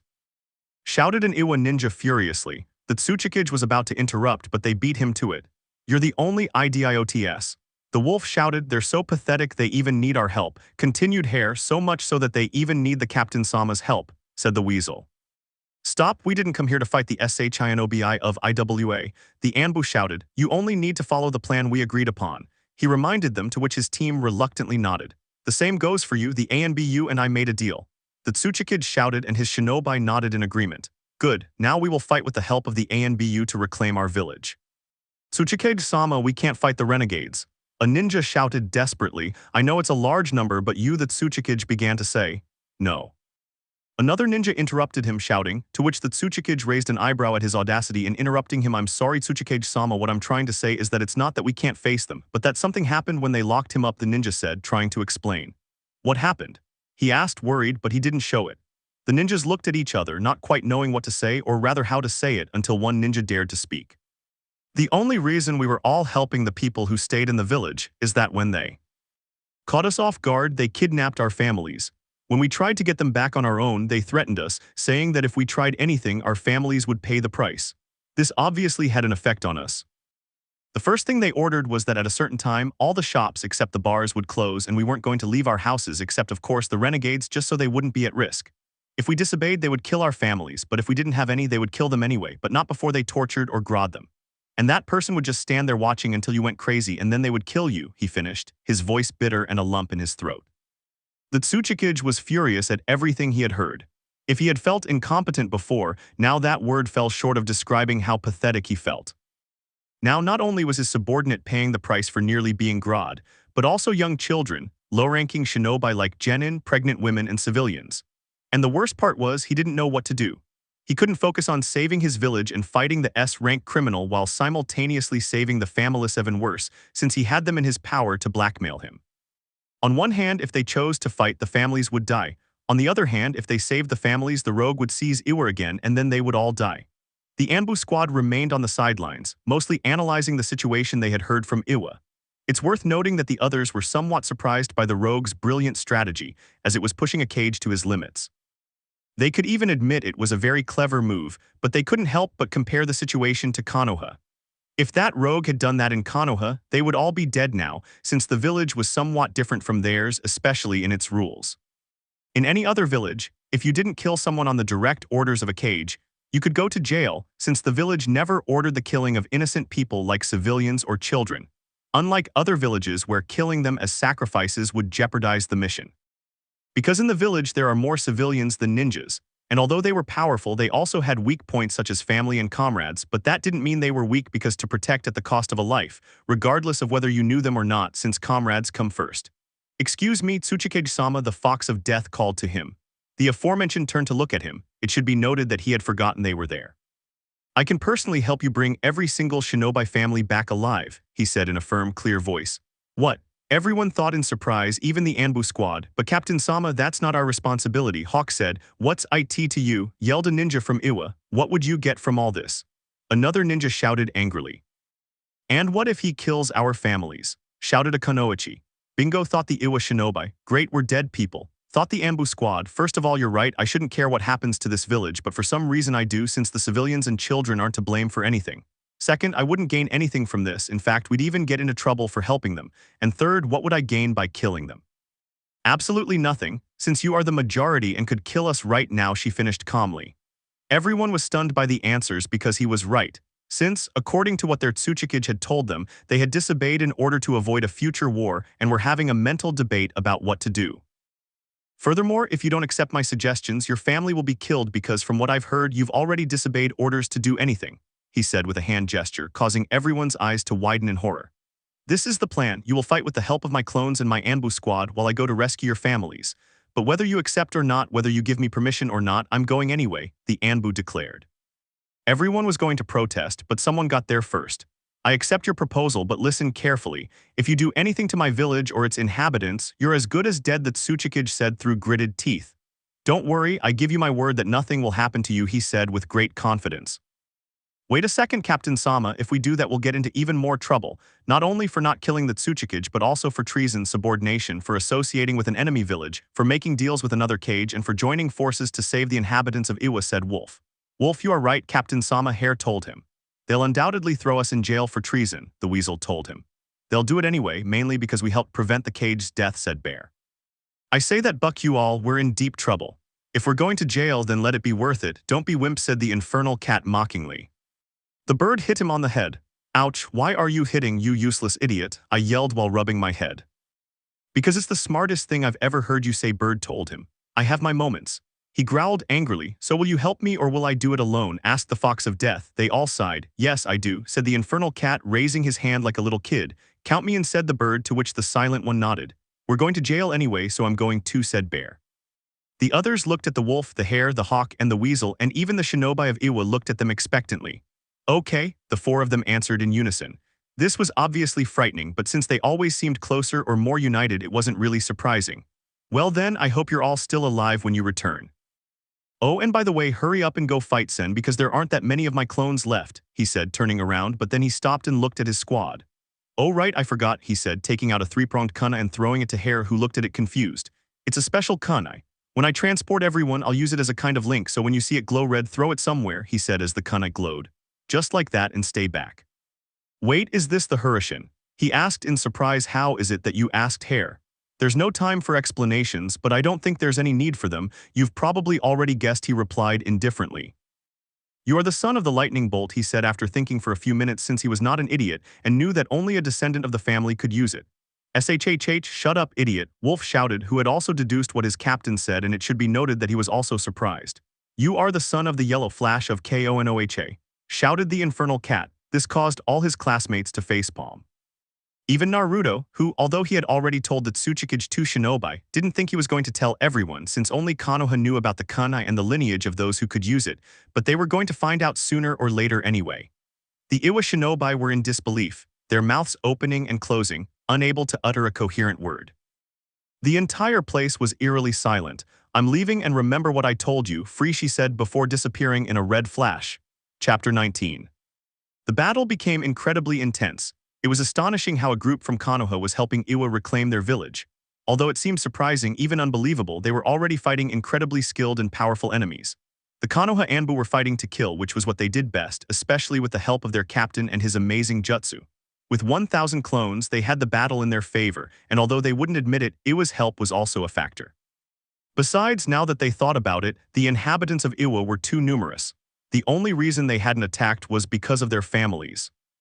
The battle was ending, and what was truly disconcerting was that there were no casualties among the Anbu or Iwa. Although there was no sign of their captain and his kunai wasn't glowing, they knew it would soon. The Tsuchikage was wiping out the deluded shinobi who stood in his way. Anoki moved nimbly past the other people, glancing sideways at the Anbu clone behind him. It struck him as completely bizarre that the Anbu, who turned out to be a 10-year-old boy, was so dismayed. To say he was dismayed was an understatement, since even at that age they weren't supposed to be genin, and seeing him kill without any compassion or hesitation was truly disconcerting. He might even say he felt sorry for the boy, as he didn't behave like a child his age, but rather like an adult, though he would never admit it aloud. He turned his gaze forward again and focused on the enemy who had taken over his village. But this time he was going to change things once and for all. Now he had the advantage, knowing how the enemy fought, or rather how he operated. He had been overconfident before, but he wasn't going to make the same mistake twice. Degrees. The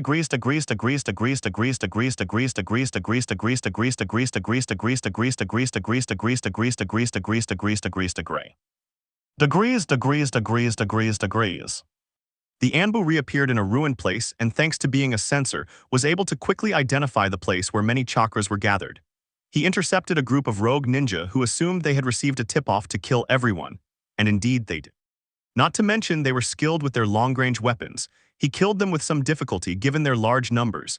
He had already killed the rogue ninja inside, keeping watch for any warning. It was somewhat stressful as he fought 3 who would likely reach the rank of Jonin. He sustained several cuts, but they weren't deep or serious. Apparently, there were no other ninja present because they were engaged in combat. He picked up the body of one of the rogues and dragged it across the floor to a metal door. He placed the rogue's finger on the fingerprint, and with a little blood, the door clicked open. He walked right in as if it were his own home. He looked around. It was bleak. There were bars like the ones that Tsuchikage had when he was imprisoned. The area was divided into 3 sections: women on the left, men on the right, and children and a few teenagers in the middle. Who are you?" asked a Konoichi with light brown hair and hazel eyes. "I am an Anbu from Konoha," Naruto said simply without turning to look at her.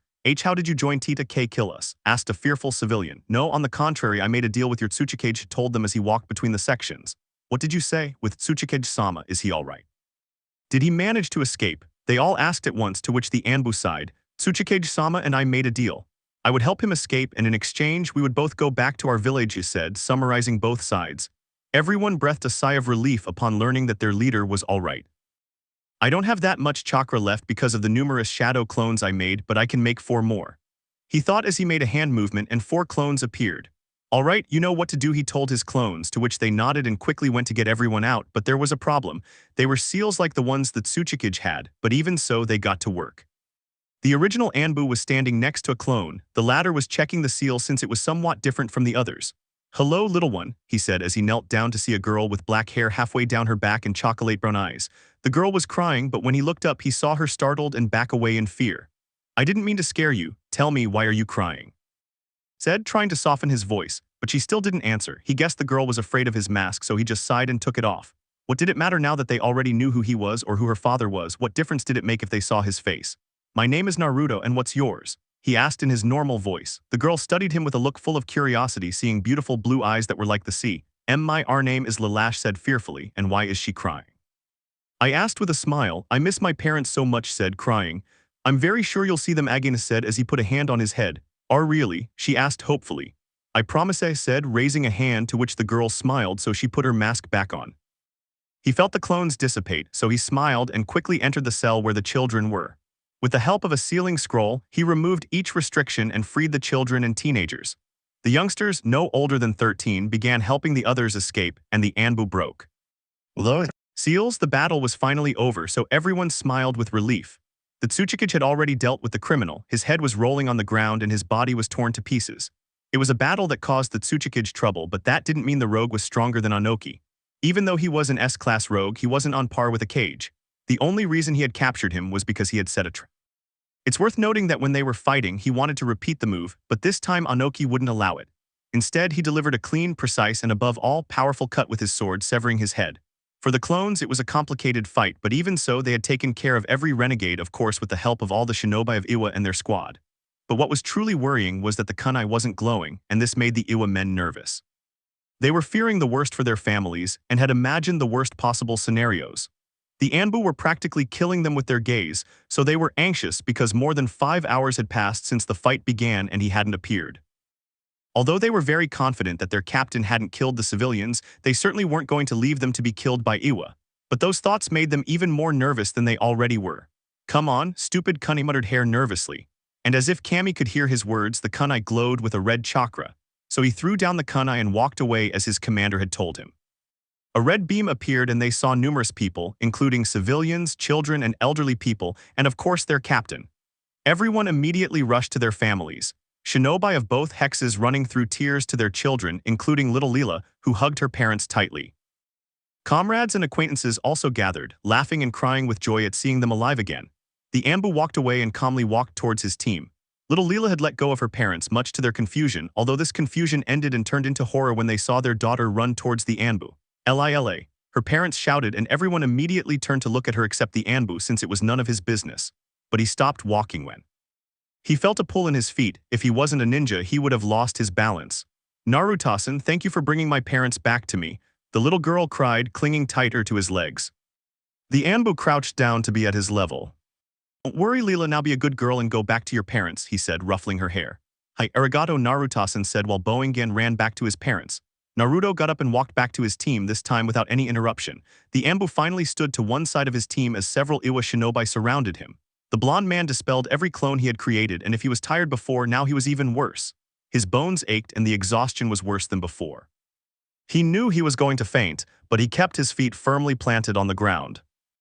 The Tsuchikage pushed his way through the crowd, but it wasn't necessary because his shinobi cleared a path for him, and little by little he approached the Anbu until he was standing right in front of him.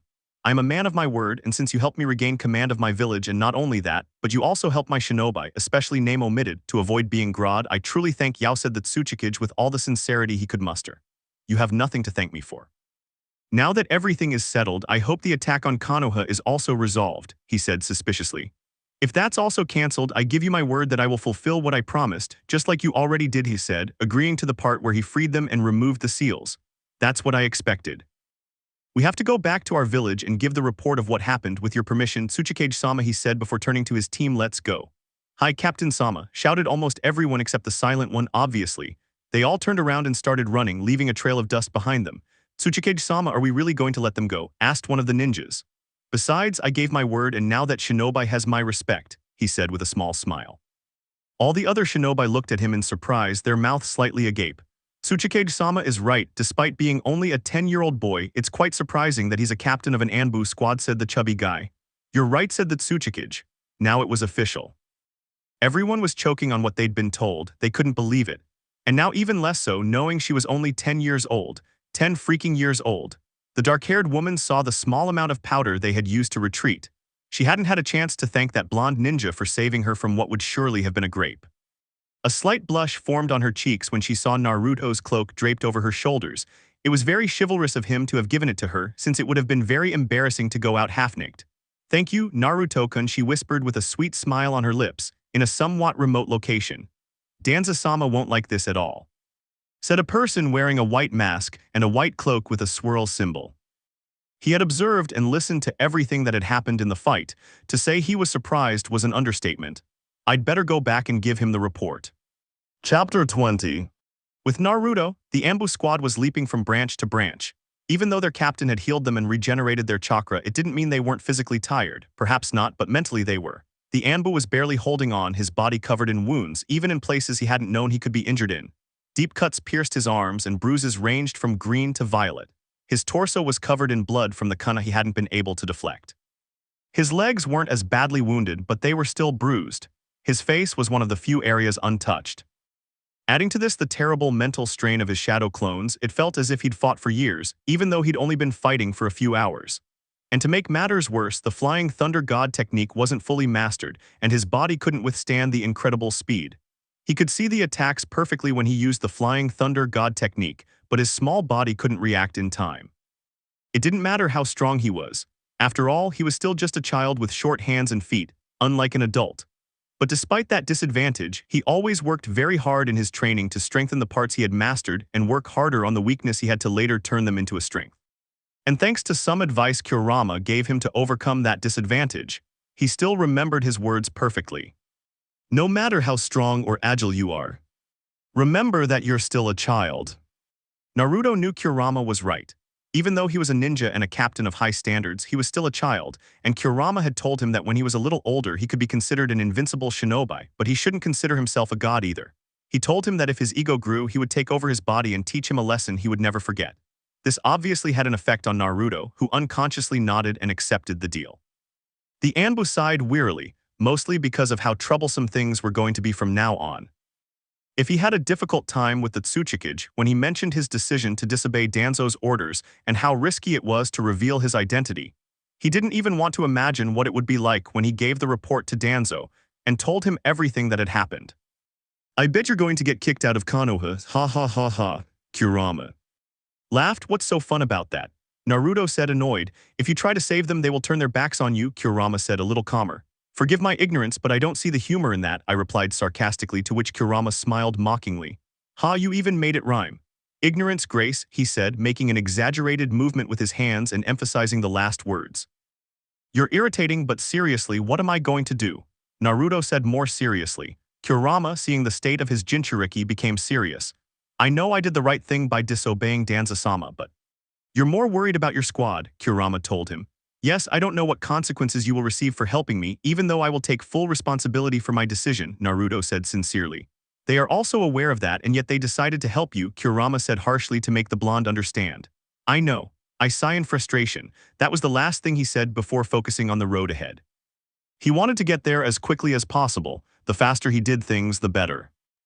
Besides, he was feeling better now, so he could pick up the pace and arrive as soon as possible. Furthermore, although he wouldn't admit it out loud, he missed Mei and Rei, but thinking about them made his chest hurt, though he didn't know why. He felt a bitter taste in his mouth and above all a bad feeling. But then he mentally shook his head to leave that feeling behind and assumed it was only because of telling Danzo the mission report. After all, Yugao-san is with them, he thought calmly, but something still told him that things were not good at all. Although he couldn't stop thinking about what happened before he went to the cage tower to watch over the Otsutsuki and how he turned out to be a rogue agent. Flashback. I can't give many details, he said, looking around because he had already removed the seal of silence, but I'm going to the Otsutsuki tower, he said in a whisper. To which the others nodded in understanding. See you, he said curtly before turning around and walking towards the exit of the bar. When he left, he walked through the streets of Iwa, but to be careful, he turned into a narrow alley. After checking that no one was nearby, he removed his bushin and took a scroll from one of his pockets, hidden by his cloak. But as he pulled it out, he accidentally touched something, causing him to frown. He set the scroll aside and removed what he had touched. That's when he saw a small picture frame. It was silver with gold trim and a pane of glass with a crack running down the middle. But the strangest thing was that the crack ran right through the center of the frame, where a picture of Rei was smiling broadly. His eyes radiated innocence, love, and happiness. He was holding little Mei, who was holding a piece of cookie and pouting in complete confusion when she saw the camera. Her eyes lit up, making her look even more adorable than she already was. It must have broken when I was fighting the Iwa ninjas, Naruto reasoned, but even so no one managed to hit me, he thought, confused. But just as he thought of that, he saw the crack in the painting widen even further. Just as he was about to give a logical explanation, he heard footsteps, so he quickly retrieved the photo and the scroll from his pocket and transformed into Terrell. He left the alley and blended in with the shinobi. The Anbu walked through the streets of Iwa, this time receiving no attention, so he walked straight to the Otsutsuki tower. End of flashback. But now that he thought about it more carefully, he couldn't find a logical explanation for what happened since he was never hit when he was fighting, much less when he was running. Was it perhaps a bad omen? He wondered mentally. No, what am I thinking? He scolded himself. I'm just being paranoid about Danzo-sama. Or at least I hope so, he murmured under his breath. Did Captain Sama say something? Wolf asked. A nothing, he said, increasing his pace. In Konoha at the Anbu facilities, a man with half his body bandaged walked thoughtfully back and forth in a rather large office. In front of him was a person kneeling, wearing a white long-sleeved shirt and over it a navy blue vest, and a white cloak with the Konoha insignia, sky blue Anbu pants with black edges and a white mask. What's the report? And get straight to the point, I don't have much time, Danzo asked impatiently. He's no good, Captain Sama. He disobeyed the orders you gave him, and not only that, but he helped the cage and his entire village avoid death, he replied resignedly, knowing Naruto very well and that he was a fair person, even kind-hearted, though only to a certain extent and with certain people. He scolded himself for betraying him, but he knew that if he lied, Danzo-sama would eventually find out the truth. What did you say? Danzo shouted angrily. How dare he even betray us? He replied even more angrily. This won't stay like this, Naruto. Danzo thought angrily. Tell me exactly what happened, he said, to which the Anbu nodded. I'm sorry, Naruto-san, he thought as he clenched his fists tightly. It all started when he and his squad. With Naruto and his squad, they had rested at a hotel for the day, and before dawn they were already running back towards Konoha. They were already very close to Konoha as the first rays of light appeared. Note, remember that it is already the third day. They were no longer tired and were in optimal condition to return home. They saw the gates of Konoha in the distance, so in a matter of time they were already there. An Anbu appeared in a swirl of leaves. Captain Sama, your presence is urgently needed at the council, along with the squad, he said in an emotionless voice. Do you know the reason? Asked the Fox of Death. I wasn't aware of that. Captain Sama, he said in the same voice. That's all, I'll take my leave, Captain Sama. He said, bowing before disappearing in a swirl of leaves. Do you think it's because of the mission? Hawk asked, though it sounded more like a statement than a question. Yes, maybe they already know what we did, he said as he started walking and his squad followed him. But then they saw the Hawkage walking towards them and his face didn't seem to bring good news. Is something wrong, Hawkage-sama? Asked the Fox of Death. Can I speak with you privately? It's important, Hiruzen said. Of course, Hawkage-sama, you go ahead and wait for me outside the Hawkage Tower, he told his squad, to which they nodded and left. What is this about, Hawkage-sama? Naruto asked in a neutral voice. It's about the children, Hiruzen said, and Naruto felt a bad feeling again. Did something bad happen to you? He asked in a calm voice, but inside he was getting alarmed. I'll get straight to the point, Naruto, Hiruzen sighed, choosing his words carefully, but he also knew that no matter how he said it, the news would still be painful. Listen, Yuga was taking care of the children, but suddenly they both became very ill and fainted. What? Naruto interrupted, surprised and worried. Are they okay? He asked. No, they are very seriously ill. I'm truly sorry, Hiruzen apologized. Since when? Naruto asked. Excuse me. He asked, not understanding what she meant. How long have they been like this? Naruto asked, remaining calm. Hiruzen sighed. When you left more or less at night, he replied resignedly. Naruto was in shock. He couldn't believe what Hiruzen had told him. How could things have gotten so serious? Where are they? I asked, clenching my fists tightly. At the hospital, I can accompany you so you can see them, he said, to which Naruto nodded. Without wasting any time, they both headed to the hospital. When they arrived, they were attended to by the nurse who looked after the children. He is a relative of the children, said Hiruzen. The doctor stared at him and then smiled. Can I go see them? Naruto asked. I'm truly sorry, but you can't. The children became very ill this morning and are under constant medical observation, she said as professionally as she could. Naruto just sighed and nodded. If you'd like to sit in the waiting room, she said before leaving. They both walked to where the doctor indicated but stopped. Hiruzen, with a worried face, glanced sideways at Naruto, whose face was expressionless as if he had no feelings at all. Damn it. I have to go to the Anbu squad to give the mission report, Naruto reminded himself in frustration. Despite how worried he was about the mission, it was nothing compared to what he felt for the children. Can't you give the report later? Hiruzen asked. No, Hokage-sama, the mission itself was very important, he said, trying to think of what to do. So you did what Danzo told you to do? He asked curiously. Little wanted to know what he had asked him to do that was so important that he had to deliver it on time. No, the mission was very complicated, he said as he leaned against the wall. Hiruzen was stunned by the answer since the blonde man had completed extraordinary, somewhat dangerous, and even suicidal missions. So what mission was so complicated that he couldn't do it? What kind of mission did you do, Naruto? Hiruzen asked. Naruto sighed for the 100th time. He already told a cage from another village, so how bad would it be to tell his Hokage then? But what he found truly strange was that the Hokage asked him about the mission, if he himself authorized them to leave the village. I thought you already knew about that, Hokage-sama, Naruto said, but instead of telling Hiruzen, he was saying it to himself with total confusion. Heard what? Naruto, Hiruzen asked. About the mission my squad and I did in Iwa, said Naruto as if it was too obvious. What about the mission to IWA?